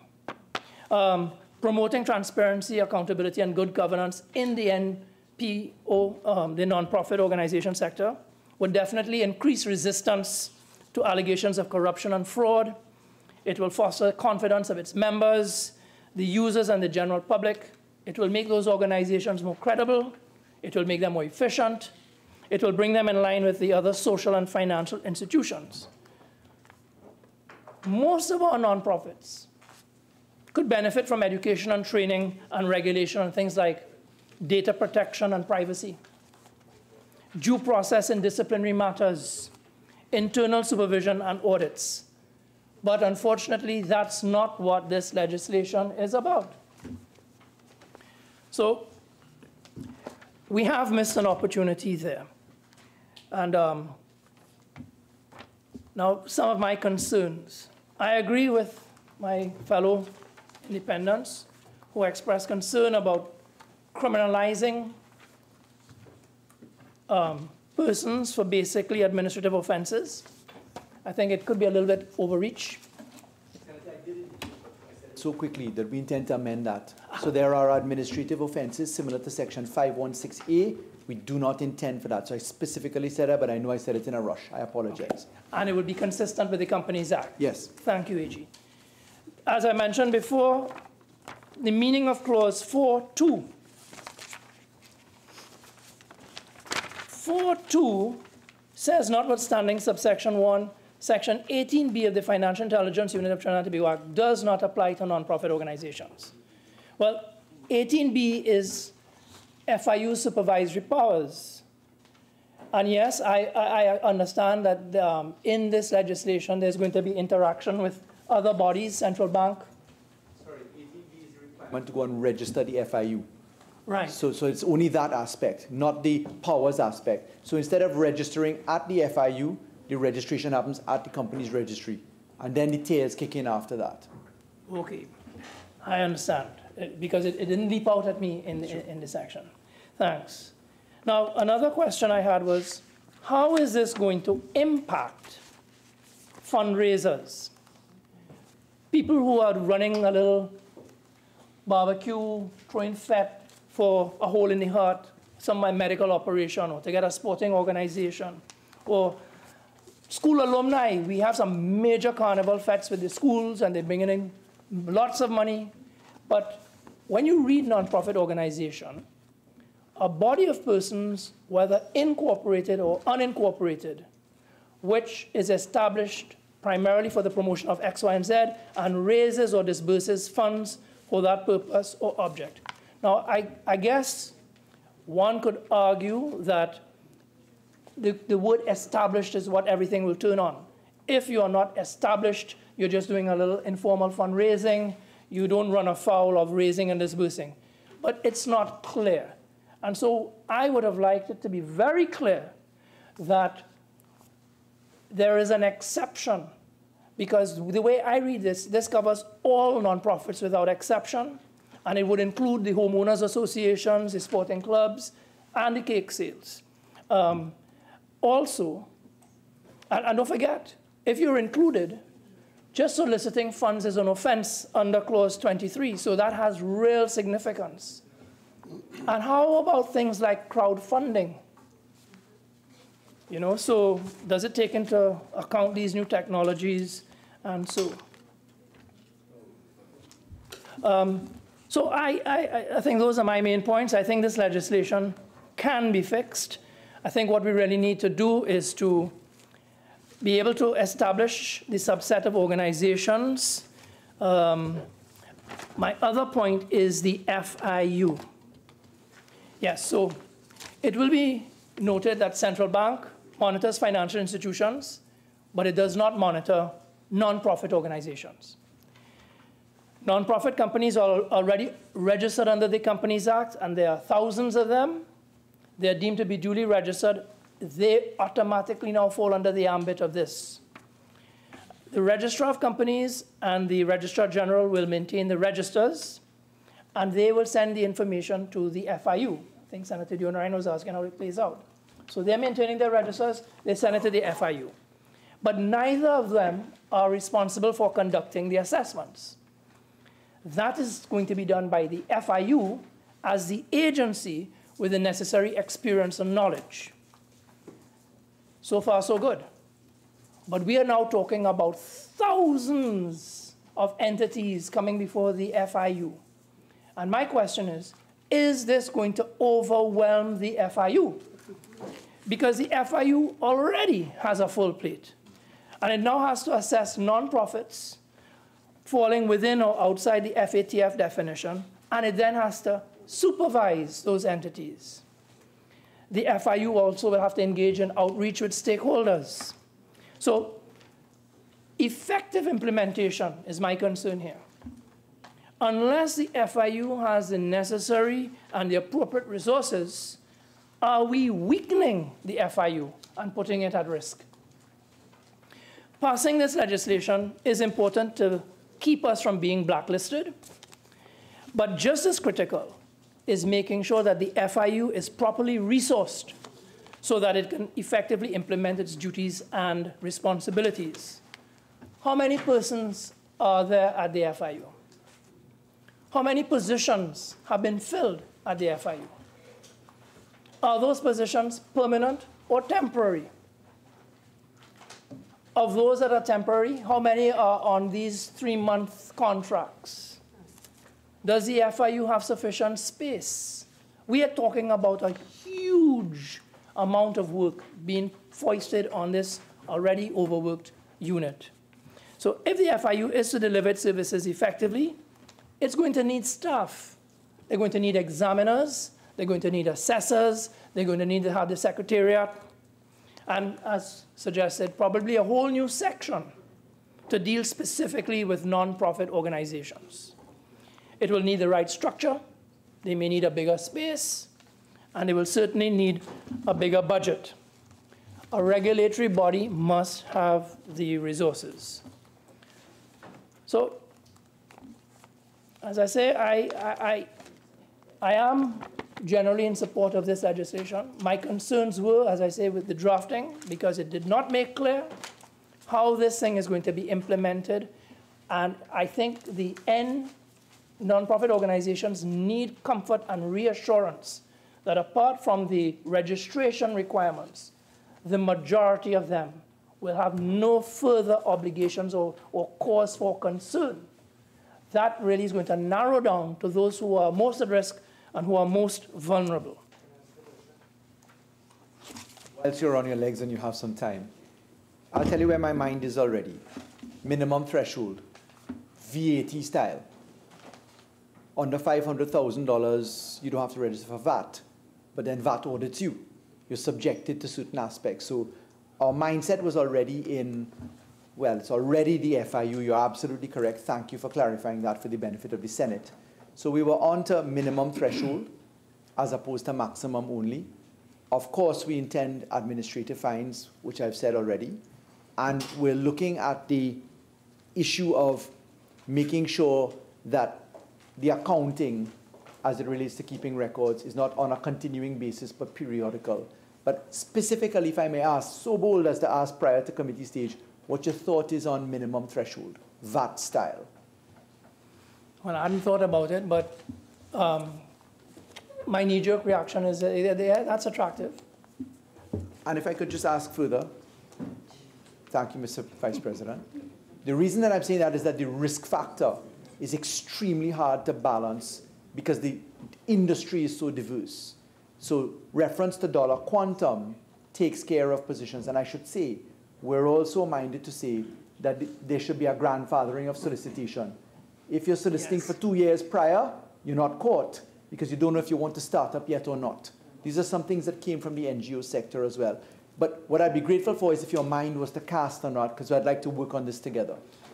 Yes, AG, and I think that really is the nub of the problem, because there are going to be difficulties in how this is going to be implemented. But I think if you can assure the public that the obligation is really that to be monitoring on the basis of risk and not across the board, and then how to implement that, I think that will go a long way towards getting the support you seek. And I thank you, Mr. Vice President.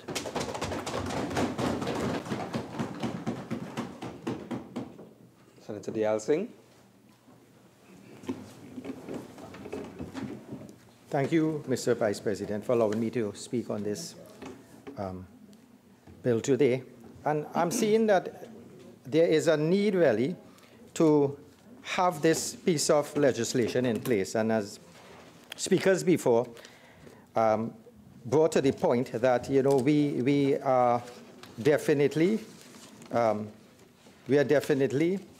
in need to come in the time lapse with the international obligations that we have to maintain. And I think if we do not pass this piece of legislation today, it would show that, you know, going from a gray list to blacklist would be definitely on the horizon. And this is my greatest fear of not giving some, you know, concerns to this piece of legislation here. So we are there, we're in a gray list, we head into a blacklist, and we have to try to comply, because if we do not comply by, I think it is April the 25th, or I think it's 22nd, we will definitely be in some sort of trouble. So when this bill was proposed, I was contacted by many of my friends from various NGOs who, you know, complained about the bill, about the draconian measures in the bill. There were different reasons. It came like a thief in the night, failure of consultations. Also, some of the opinion was disregarded by the Attorney General, too wide, overkill, disadvantage of the small organization due to lack of staff, etc. So those were some of the concerns. And again, another concern raised was it could be used to politically silence detractors. So on one hand, there's the tendency to say, hey, we have to pass this legislation. And on the other hand, we have to look at what are the concerns of the NGOs, the valid concerns of some of the NGOs. And the NGOs have been existing. They have been doing such good service in Trinidad and Tobago. They have been existing for years at various fields, medical, educational. They have, filled a gap in health, and they are vitally needed. But what has to be thought of is NGOs would not exist if it wasn't the failures of government agencies. For instance, if we had the best health that we are given to children who have autism or developmental problems, we may not have to have NGOs at various levels to give support. And so therefore, it's really a manifestation that, hey, there are certain failures in the government. And it's a reality that we need the NGOs to exist because of these failures that we have. So looking at these NGOs, I wondered, as Senator Vieira wondered, what are their valid concerns? What are their fears? I mean, some of their fears, they suggested that this legislation came like a thief in the night. But again, the Attorney General mentioned that this legislation was 2 years, in coming. We knew it was going to come. And if we were following up the different bills that came and the different pieces of legislation that was coming, we would have known that this is part of the legislation would have come before us, that we needed to put this into being for the factor regulations. We've also known that the civil, the seizure of any sort of assets, all those are measures in place that we would have to comply to the factor legislation. So failure of consultations, the Attorney General actually mentioned he sent out some,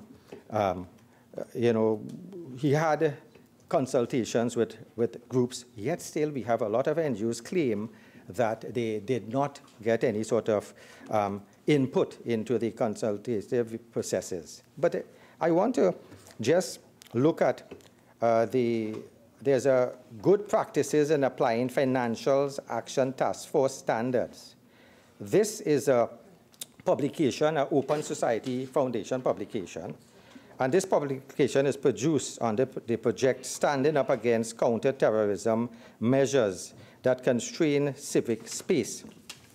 And it was a project that was supported by a grant from the Open Society, and it is really a human rights initiative.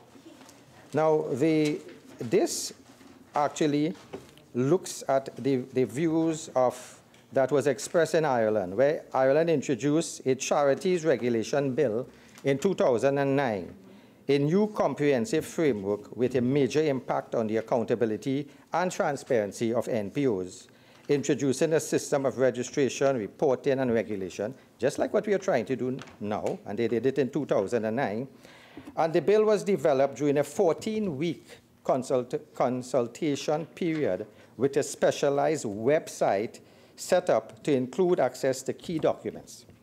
And over 85 responses of mostly charities were received, and the final document reflected numerous suggestions and contributions to the public. I am suggesting that, while we are passing legislation, even with the sexual offenses legislations, NGOs came on board and they said that they were not even consulted. But if you look at this model in Ireland, where it was on a website, I'm thinking that consultation period on a website, it's something that can go a long way, whereby if we have any legislation to pass, I'm hoping that the Attorney General may use that sort of procedure that was there. So we wouldn't have to come here and then after to stop in the middle of any sort of bills and legislations to hear what groups on the outside have to say. Give it out there, put it out there in the website, let it be there for all to see, let the consultations be there. So this procedure in Ireland, I'm humbly suggesting that it's something that we can adopt when we are looking at other bills in the future. Another sort of criticism that came by the NGOs was it is disadvantaged to the small organization due to lack of staff, costs, etc., that they would not be able to put things in place to comply. And what I'm saying is there's the international body, that actually oversees the civil society. Civicus is a global alliance of civil society organizations.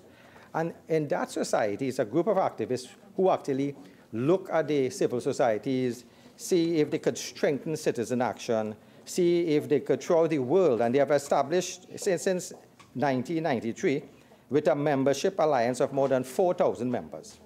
So what I'm saying is if there is a problem with the NGOs who are not being able to have that level of funding, probably this organization, this global organization, which looks to prop up NGOs and civil societies, could play a part in assisting, as well as the Registrar General within that legal department may also have a fast-track mechanism, a mechanism where they can go to those NGOs who may not have the know-how to keep books and be able to help them, organize their books, help them learn to at least put their books in order, put their dealings in order. Because, Mr. Vice President, if I am giving funds to an NGO, I would want to know that my money is being well spent.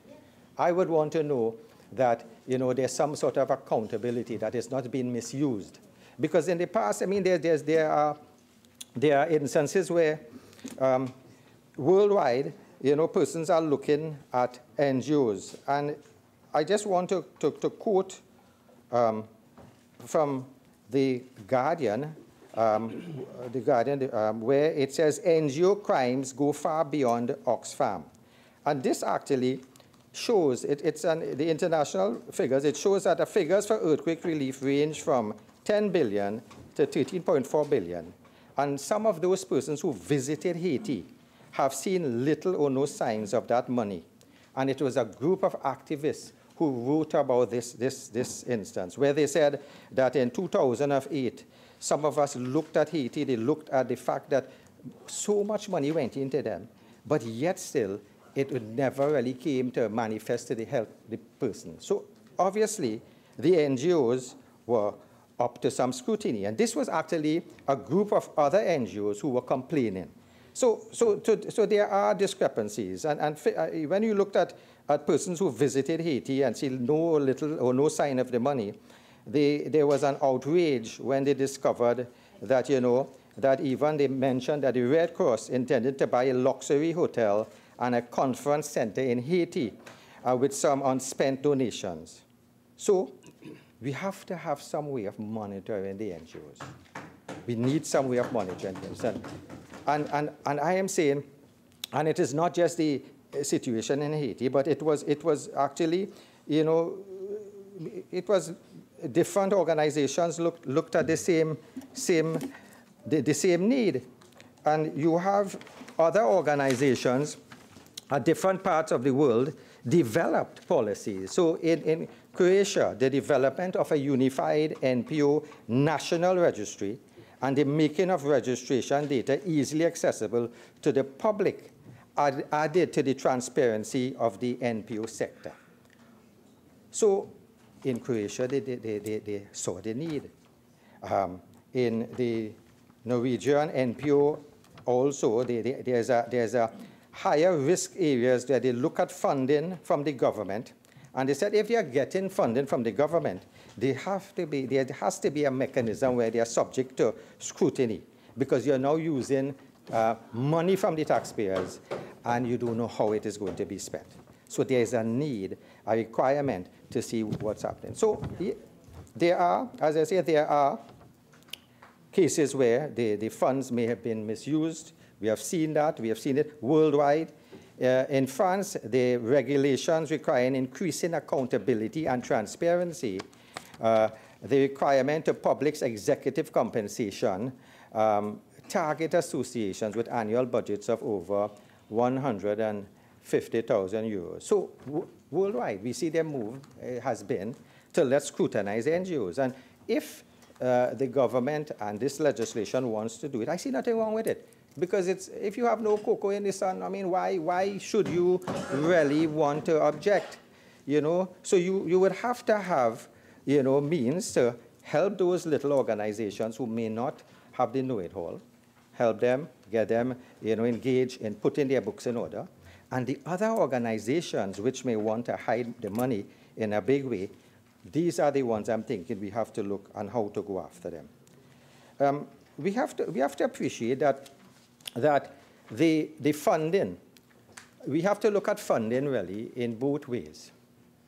Recently, I think it was in Venezuela that the president there had to stop international funding from coming into his country because he said they were using, the NGOs were using funding, and they were taking this funding to destabilize the country.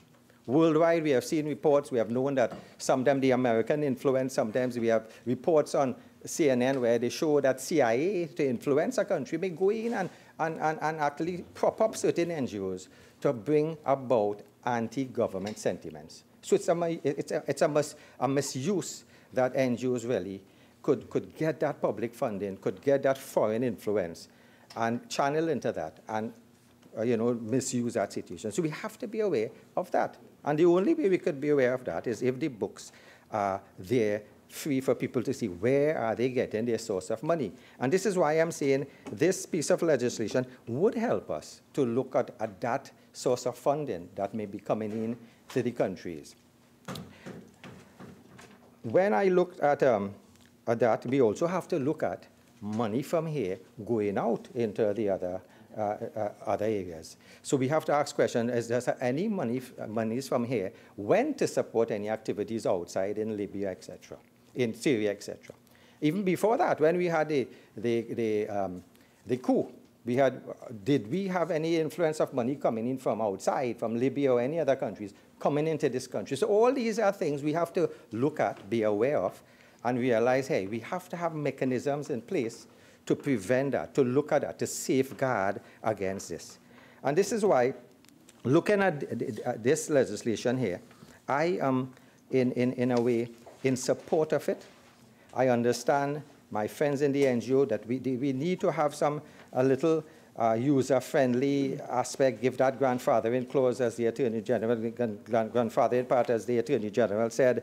So we also have to look at the fact that, you know, not just the NGOs, but I mean, there were allegations of even church groups. There was a case, I remember, in the United States where they were actually going after a certain church leader who had lots of properties, private planes, jets, and he was under scrutiny.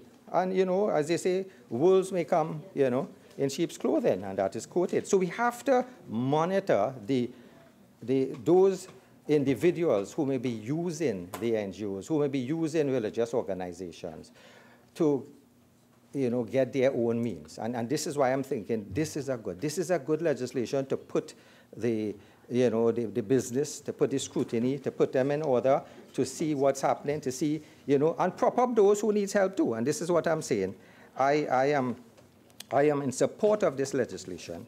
And I am also in support of the fact that besides this legislation, I'm also in support of the fact that inclined to go after this with a great degree of effort because of the factor condition that we have to commit to. So when I looked at $500 million goes into this sector, when I look at other private donations maybe coming into the sector, when I looked at the UK giving $23 million to NGOs, we have to have a level of accountability. We have to have a level of accountability. And the fact that Trinidad and Tobago is noted and has been red flagged as a place where we actually would have terrorist activities occurring, in the sense that we have people from here going into Syria. We are already red flagged by the United States as, you know, as a country where, you know, they look at us, certain individuals from here, when they try to go to the United States, according to their names, they may not get in. So I'm saying if we can clean up that idea, if we can show the world that because we are on this terrorist watch list, and if we could show that we are doing something, at least we are now tightening up the legislation. We are trying to get our funding in place. We are trying to make sure this is another way of getting confidence back into our country. Yeah. So looking at the pieces of the legislation, Mr. Vice President, I looked at the pieces of the legislation, and on the whole, I have no major issues with the pieces of the legislation here. The one I would look at, which I would like to just draw attention, is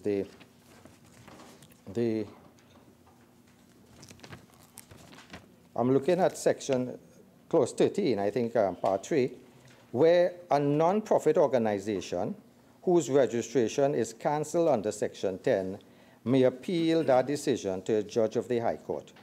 And this is one I'm looking at, because an NGO who may have that level of, if they need to appeal, they may not have the money really to go to a High Court.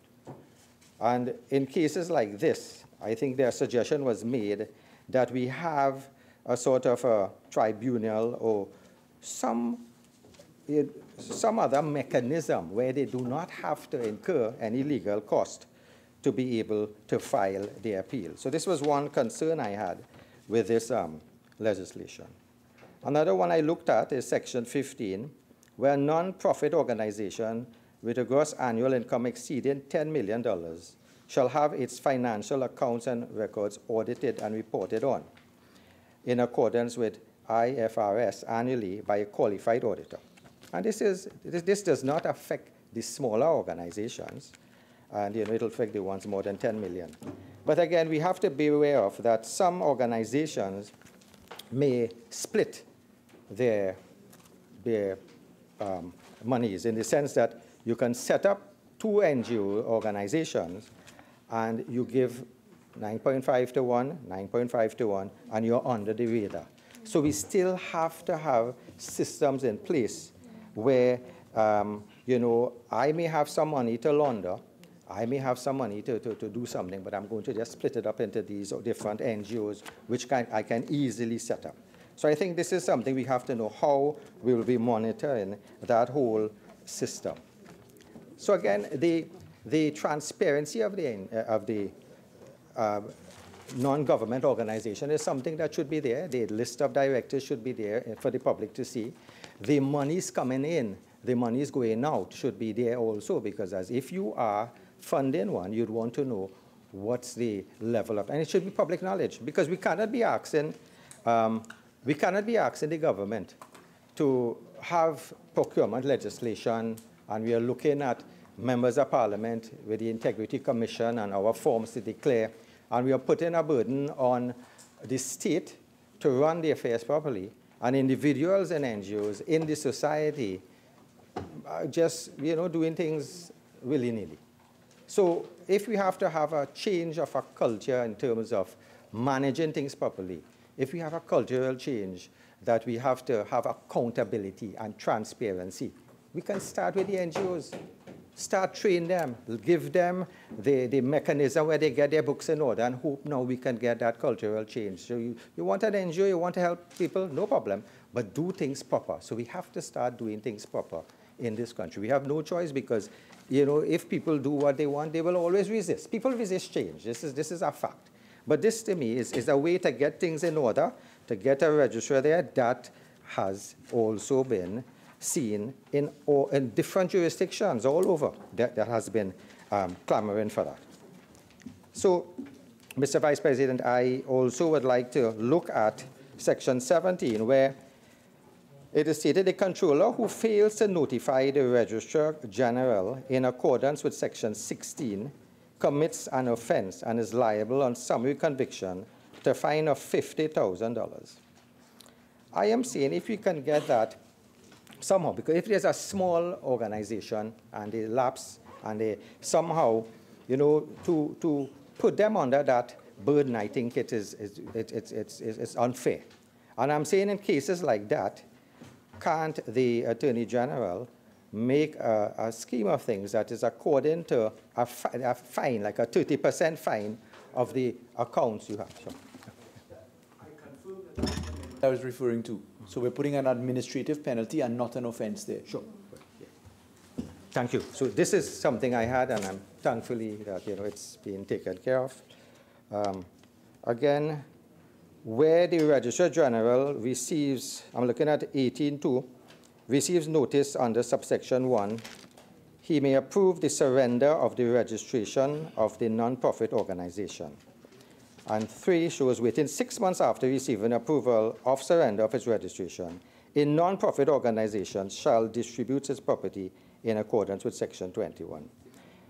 Looking at the disposal of property or the surrender of property, I know this I'm saying is, people may have voiced the opinion that it may be a bit draconian for the Registrar General to say how to dispose your property. But remember, a smart individual could start an NGO, even let someone get some land, let someone stay in that land, get some legal rights, and when you're ready to just say, well, we are dispersing of this NGO, we know we are surrendering it, that person who is living in that property may have had legal rights. So all these are safeguards we have to look at to see people do not really abuse the system that is there.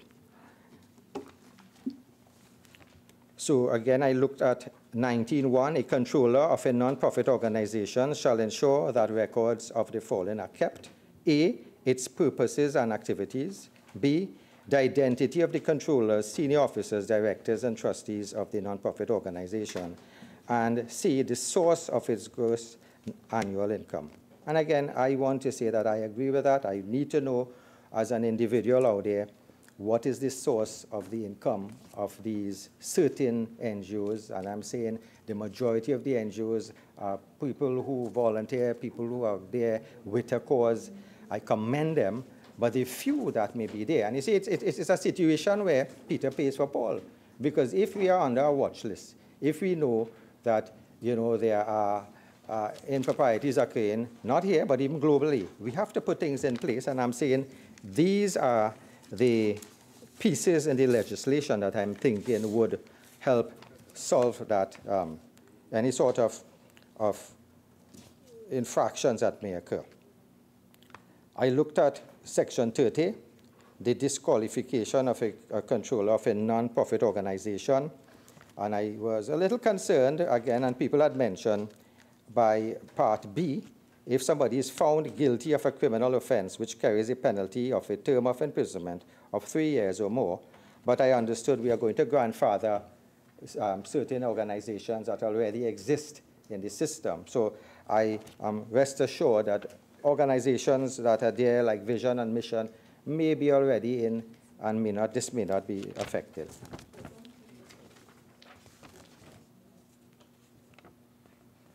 I would like to look at the fact that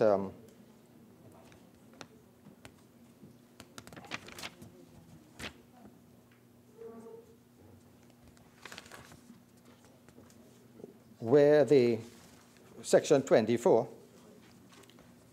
a controller of a non-profit organization who knowingly or recklessly makes or provides a false document, financial accounts or records, or audited financial accounts or records, which are required under this act, commits an offense and is liable on summary conviction to a fine of $50,000 and imprisonment of 7 years. I think we have to look at here of giving a sort of a range for smaller NGOs, and I think this is something that we need to consider with that flat fee.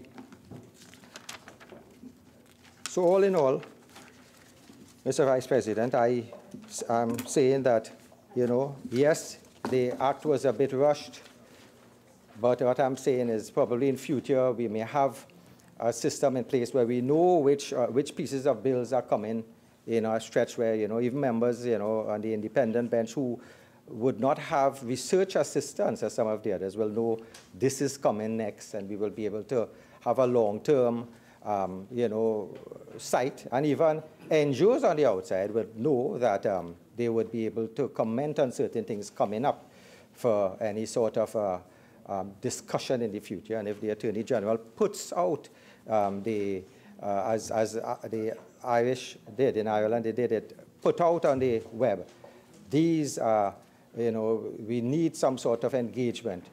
I think we will be going far much better with engaging the NGOs and also engaging the population at large for important bills like that. Thank you.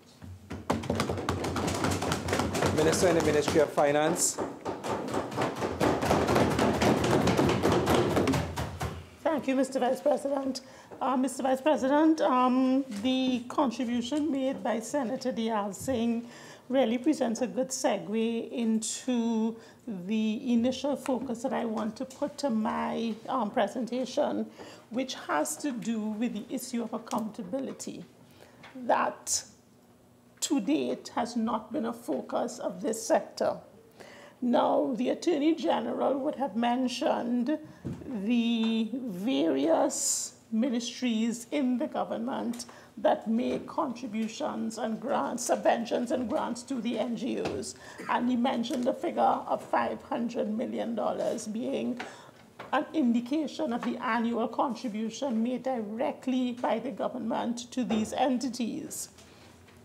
What, however, we haven't focused on to date is the indirect contributions also made by the government to these organizations, which far exceed the direct contribution. So let me start my contribution by giving you an estimate of the kind of contributions that the government makes to the NGO sector over and above the figures mentioned.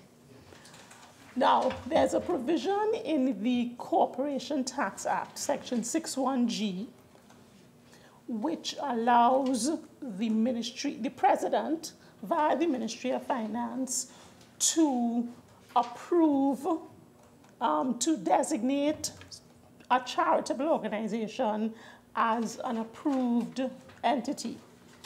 And the benefit of that is that these charitable organizations are entitled to receive funds from companies, and the companies that make those contributions to the approved charitable organizations are entitled to deduct what they have contributed in arriving at their taxable profits. Now, the amount of the contribution which a company can make and deduct is equal to 15% of their chargeable profits. In trying to determine what that meant in dollars and cents, I looked at the tax that companies have paid over the last couple of years to the government.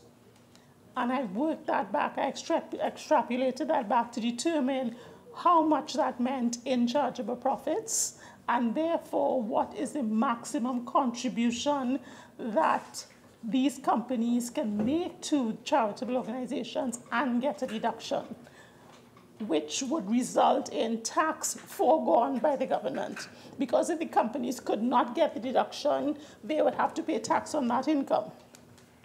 So, oil companies, because their tax contribution at this point is low compared to what it was between 2011 and 2014, their estimated tax contribution for the year 2018 is $2 billion, which, when you extrapolate it back, means that the oil companies can make a maximum contribution deductible for tax purposes to approved charities of $90 million. Other companies whose estimated contribution for 2018 is $8.3 billion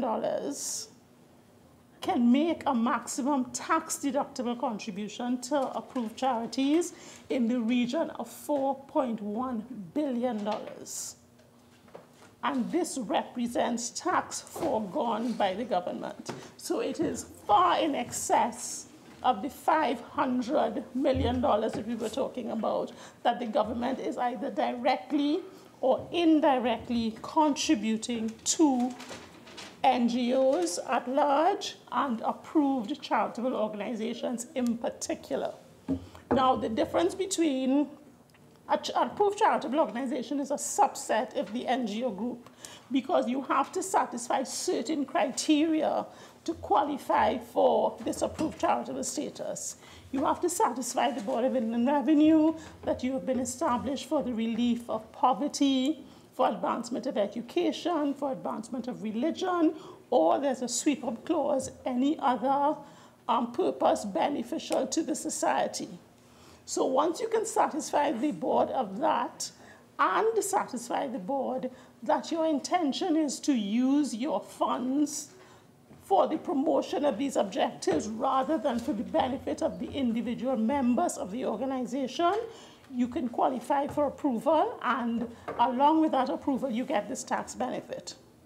In addition to that, under the value-added tax legislation, approved charitable organizations are allowed to import items for the charitable entity free of VAT.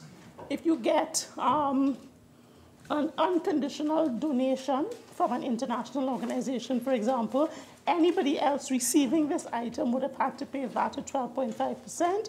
The charitable organization can bring this in free of VAT. Again, more taxes foregone and bigger contributions to this group of organizations. So we are talking potentially billions of dollars on an annual basis going to this sector. So while we recognize that there are, in fact, small and vulnerable members of this sector, as Senator Deyalsingh properly indicated, there are members of this sector that are large, that attract large contributions, and those contributions can come from a variety of sources, both proper and improper, for purposes proper and improper. Now, contrary to comments that have been made, the government is not seeking to demonize the sector and say that they are up to questionable activities, because as a sector at large, we recognize the important role that these organizations play. And this is why not only do the vast majority of ministries in the government make direct contributions to this sector, but we maintain and administer those tax benefit provisions. But we cannot be naive and think that because you call yourself an NGO, that there is no chance of your getting involved in shady activity. We have to recognize and legislate for the people who are not going to be operating the way an NGO should be operating. That is how laws operate. When we create a criminal offense, we are not assuming that everybody who can will commit that criminal offense, but we have to ensure that we have the laws to deal with those who in fact do so. So that is why it's important to not only deal with the NGO legislation from the FATCA perspective, but also look at the issue of accountability of NGOs. So the Board of Inland Revenue to date has approved, Ministry of Finance has approved about 500 charitable organizations. Many of them, Senator Deyalsingh listed a number of large charitable organizations that are known internationally, but we also have large charitable organizations based and grown in Trinidad and Tobago that are in control of millions of dollars in property and cash. And we need to ensure that they operate the way they have been established to operate.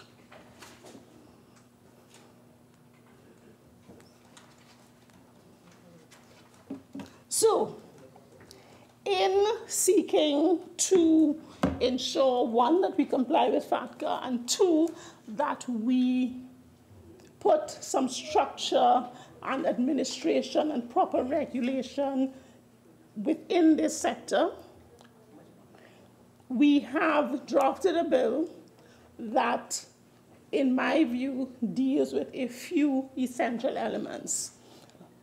Senator Vieira did an excellent job in identifying the highlights of the bill, which coincide with my view of what the highlights of the bill were, and I will just briefly repeat them.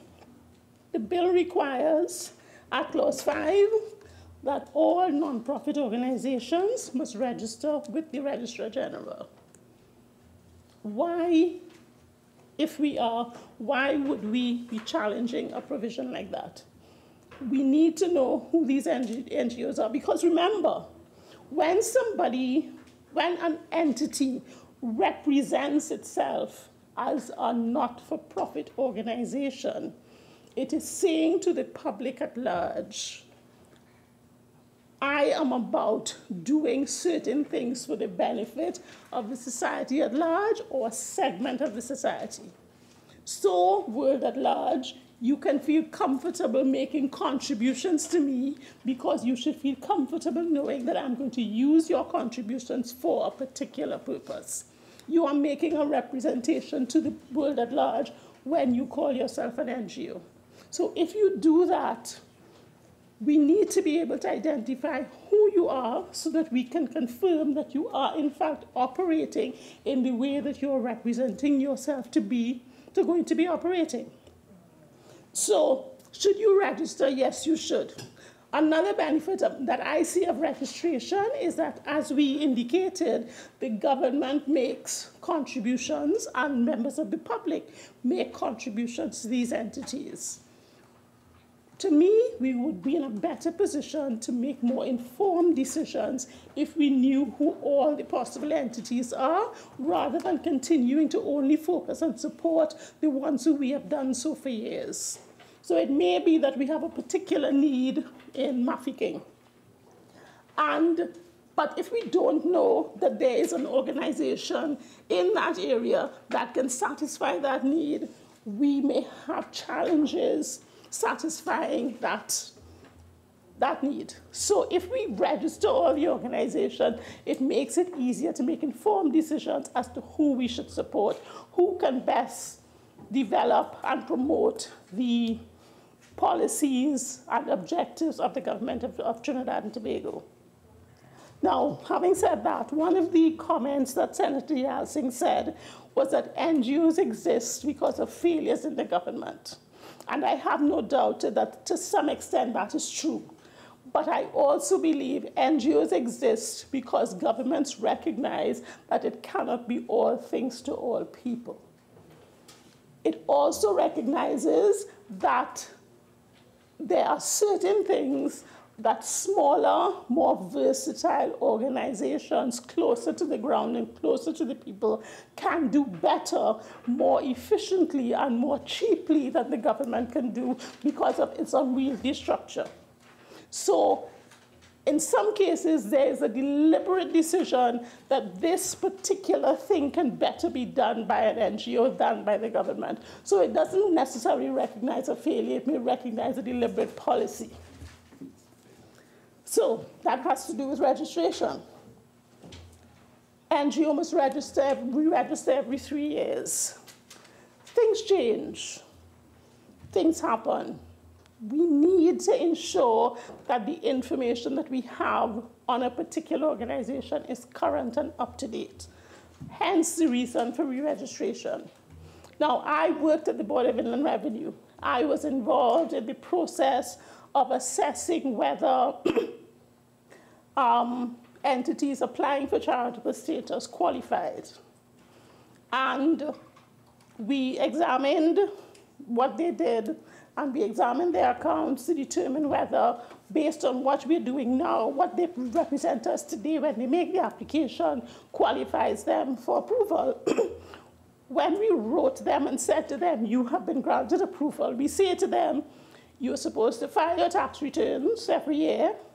You are supposed to pay tax on any income that represents trading income. So your normal activities excluded from tax, but any trading income you're supposed to bring in, and that you can be audited. I am not aware of any circumstance in which the board, post approval of an entity, looked at the entity again to determine, is it continuing to operate in the manner that would qualify today as a charitable organization. Things change, people change, activity changes, and having been granted approval, who is to say that the organization is not misappropriating funds to build a mansion for its CEO? And so on and so on. We have seen instances where we look at particular NGO-type activities and we are concerned that this leader may be living beyond his means, supported by contributions made by an unsuspecting public who are thinking that their contributions are being used for the benefit of the public at large, and it's not. So there is a need to continue to monitor. And the 3-year re-registration process allows us the opportunity to get up-to-date information to continue to validate the activity of the NGO, to ensure that they should continue to qualify for the grants and subventions and contributions that they get. Can I ask a question, please? Sure. The registration every 3 years, does that allow the nonprofit not to be sending their annual returns every year to the Registrar General? They don't have to? Okay. Yes, that's the point I was going on to, the necessity to file annual returns. The annual returns, well, there are 2 sets of annual returns. There are annual returns that a company is required to do to update its records. And there is the annual financial return. Now, the legislation specifically says that you need to keep your accounts up to date and you need to file accounts with the registry. That is to be done annually. Whether the 3-year re-registration negates the need to file the annual returns with the company registry, the Attorney General could correct me on this when he responds, but it seems to me that what the legislation is saying to these NGOs is that you need to do 2 things. 1, you need to advise us when there's a change, and 2, you need to re-register every year. You need to re-register every 3 years. So those are the 2 obligations that I see, yeah? So for organizations who earn less than or receive less than $10 million every year, you are only required to keep an account of your financial activity. What money have you received? How have you spent this money? There is no obligation for audited accounts. And it seems to me that if you're going out to the public and saying to the public, give me contributions so I can do X, it is only reasonable that the public should expect you to say, this is the money I'm receiving and this is how I'm spending it. I don't see how anybody can reasonably say that that is unreasonable.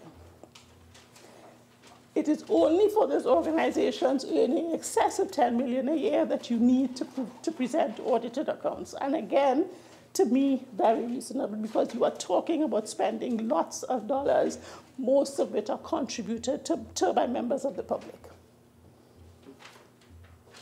And finally, in my view, the last salient requirement is that MPOs must reveal the details of the persons in power in the organization to ensure that those persons are appropriate persons to operate and be in control of these funds that are received from the public. Senator Timol made an excellent point about people who have reformed, and it is something that I'm sure we can look at, but by and large, what we want to ensure is that appropriate people are in charge of these funds that have been entrusted to them. So those are essentially the requirements imposed by the legislation, all of which, in my view, are very reasonable requirements. The Attorney General has undertaken to revisit the issue of the severity of the fines, and we can discuss that during the committee stage. But in my view, none of these most basic provisions are unreasonable in the circumstances. whether the NGOs can afford to comply with these provisions. I do realize that in certain cases there will be challenges for some NGOs that do not have a large availability of cash to do these things. And we as a society who are all in support of the NGOs at this point and promulgating their case should step forward to assist in that regard. I remember when I was in private practice before I came to this place, we were looking at our firm's corporate social responsibility and how we should treat with it. And we decided rather than do what everybody else does and give cash to NGOs, we would offer them our services free of charge. And I would recommend to all the professionals among us, inside and out, that we can do the same thing. We recognize that the NGOs do good work. We recognize that there may not be strength in things like bookkeeping and accounting, business management. We can offer our assistance in that regard and work with the government and the NGOs to maintain and grow these NGOs so they can continue to serve the public of Trinidad and Tobago, as we all recognize they do so well. So we all have a role. It is not only on the government to fix these problems. We all have to contribute our part. Now, something that I don't think people have been focusing on is the unspecified benefits that could come out from the legislation. Now, I don't know about you, but on several occasions in the past, I have been approached for contributions, or I have seen an ad on the TV or on the radio indicating that this organization is raising funds for event X or situation Y. And I have thought to myself, this is a good cause. I would like to contribute. But I have no idea of the bona fides of this organization. Will my money end up where it's supposed to go? Or, as Senator Deyalsingh indicated, would it go to construct a mansion? Would it go to construct a mansion for the CEO, or would it be redirected in some other way? Having a register of NGOs and knowing that all these NGOs that are registered are required to account annually for how they earn and spend their money will give me, as a citizen wishing to make a contribution, more comfort that the money will end up where it's supposed to be. I see that as a potential to benefit the NGOs. It gives them more transparency. It makes them more acceptable. Again, when I was in my former life, and we had embarked on a program of assisting NGOs. In fact, I met with an umbrella body in the NGO fraternity, and we had discussions about assisting them with getting a better knowledge of what tax benefits they're entitled to, how they should best structure their organizations, the fact that there was a lot of duplication of NGOs, and that made it difficult for corporate contributors and individual contributors to determine where best to use their funds. So looking at a system of better regulating themselves to improve their visibility and acceptability. Because the same way I have concerns about how I spend the few dollars that I have, large corporations also have those concerns. If they can see NGOs producing accounts, they are more likely to be generous with those NGOs. So that too is a potential benefit of this improved regulation of the sector. Another thing is getting charitable organization over of those NGOs that seek to apply for them. This, as I indicated, is largely done at the Board of Inland Revenue, and the assessment as to whether they qualify or not falls at the Board of Inland Revenue. We know that the Board of Inland Revenue is understaffed. We know that they're stressed. It's in the legal department, and the focus of the people in the legal department is first and foremost dealing with their cases before the courts. So the NGOs get left behind because that is not, it doesn't bring revenue to the government. In fact, it deprives the government of revenue because you're getting a tax deduction for the contributions you make, so it's not a focus. So that at the moment, I've been informed that applications received for charitable status by the Board of Inland Revenue between 2014 and 2018 totals 93. Applications that have been resolved totals 16. I have seen the figures broken down by year, and every year the numbers coming in far outweigh the numbers going out. So that will not be resolved in a hurry. I would like to posit that one of the problems that causes the delay is the absence of information to allow the Board of Inland Revenue to properly assess whether these people who say they're doing all these good things are actually doing them. There's one application in particular that has been with the Board of Inland Revenue since 2010. We are in 2019. And I'm advised that the reason why the application has not yet been approved is that the board is not satisfied with the quality of the financial information provided.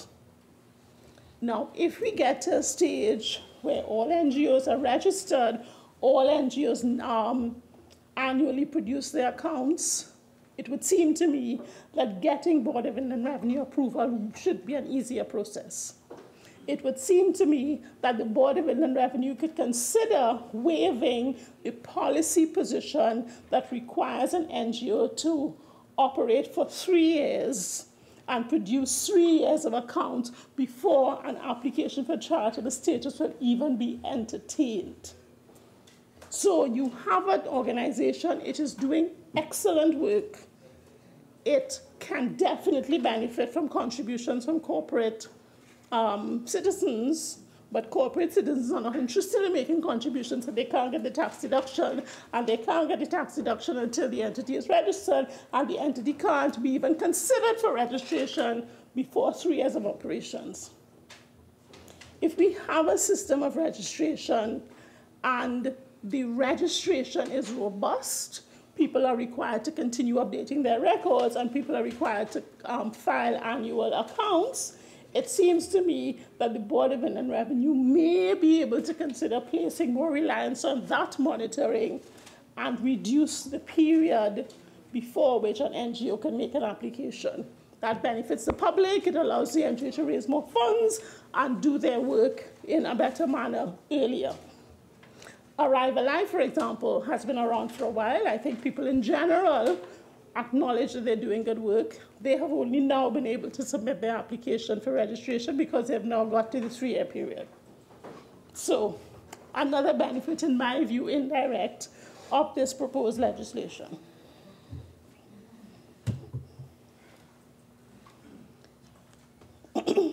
So, Mr. Vice President, let me look at some of the issues raised by a couple of the earlier speakers. And I will start with the sensational but untrue allegation that we are bringing this legislation to take people's property away. And I will start by saying to you that Section 316 of the Companies Act, under which NGOs currently operate, already stipulates that property of NGOs must be transferred to other NGOs. And if the NGO is an approved, must be transferred to an NGO as approved by the President, and if the NGO is an approved charitable organization, another approved, or the property must be transferred to another approved organization as approved by the Board of Inland Revenue. Thank you very much. Thank you very much, Minister, for giving way. On a point of clarification, you mentioned the Companies Act, Section 316. Is that process engaged by the receiver or the Attorney General? Because my reading from the legislation here is that the process for FITIA must be initiated by the Attorney General. Is there a distinction between this bill and the Companies Act in that regard?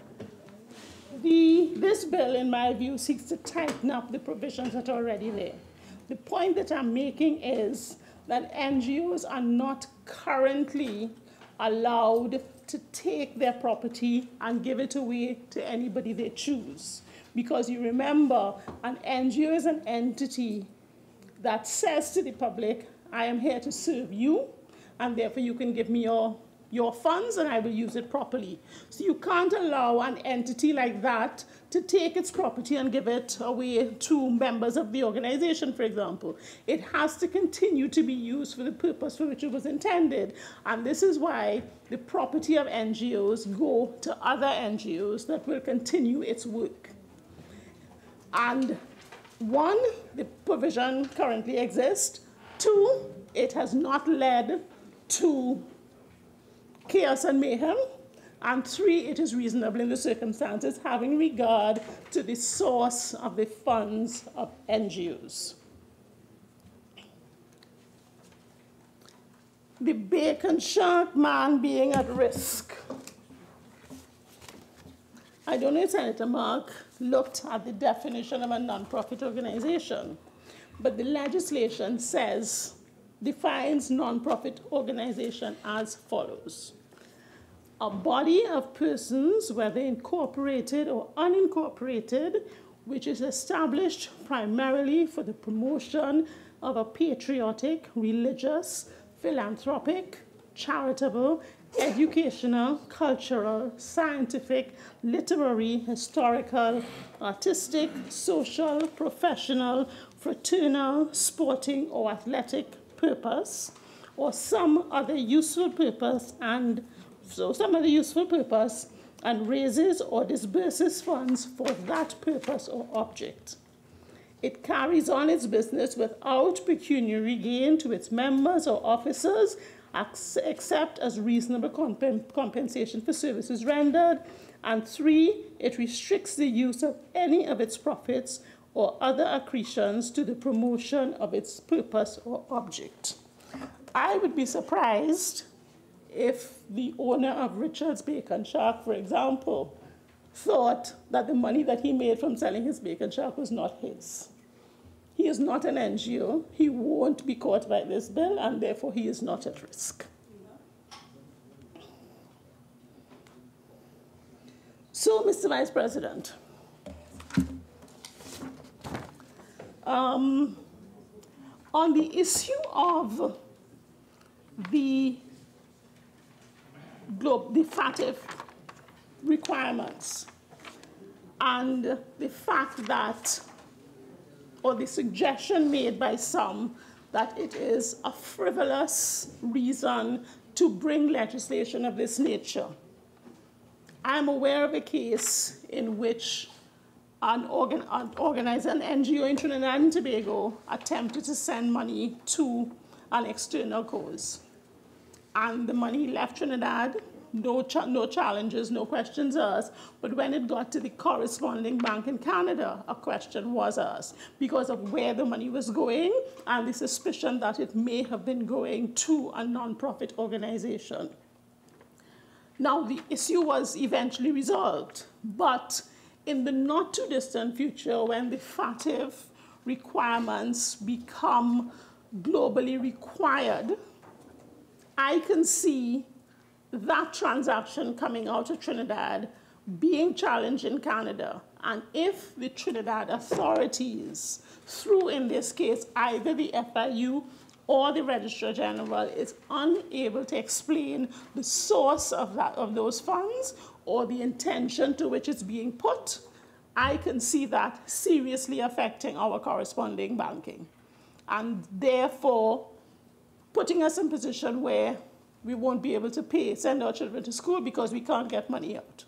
And so on and so forth. We won't be able to buy goods and services because we can't deal with the corresponding banks will either not be prepared to deal with us or will charge us such exorbitant amounts because they have to double check and triple check everything that we do. Because I am sure the corresponding bank in that case thought this is something that the bank in Trinidad should have picked up on and questioned. And at some point, it will no longer give us a bly for not being able to do that. So we need this legislation. Not complying with FATF puts us all at risk. So although it is not, to me, the only reason to put this bill to pass this bill, it is certainly a very critical reason to pass this bill, and we should not minimize and trivialize the impact of the FATF requirements.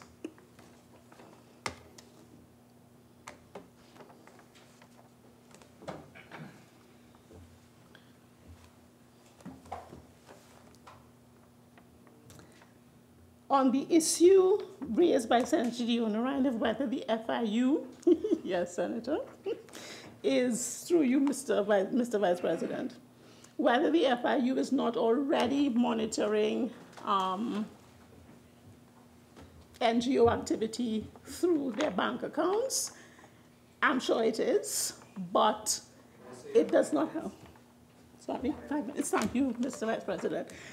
I'm sure it is, but it doesn't have sufficient information to put the level of scrutiny that it needs, and so adding this layer will allow us to do that better.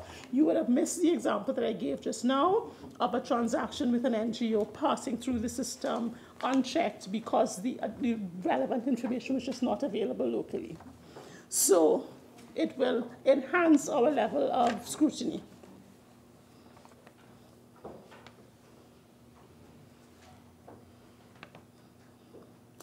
On the issue, finally, raised by Senator Deyalsingh of NGOs setting up themselves to avoid the $10 million threshold, that is a risk that will always exist once you put a different requirement for a group. So what we have to do is ensure what a reasonable threshold is, put that in, and then monitor situations of avoidance, because the fact that an entity is not required to provide audited accounts doesn't prevent us from going in and checking the accuracy of their accounts. So that it's something that needs to be monitored, and a regulator doing its job properly will be able to identify situations like that. Mr. Vice President, winding up, I would just like to say that in my view, there are several benefits of passing this bill. I hope I have done a reasonable job in identifying some of the key ones. We look forward to the committee stage where we can have a robust discussion of those things that we need to fix so that we can bring the best version of the bill in the circumstances and continue going forward to improve the situation through the regulations that will have to come subsequently. So I look forward to your support. I thank you for giving me the opportunity to make the contribution, and then it's my contribution, sir. Honourable members, I think now is a good time to take the tea break. We shall do so for just about 45 minutes, or just above that. So this also now stands suspended for tea. We will return at 10 to 6, 5:50.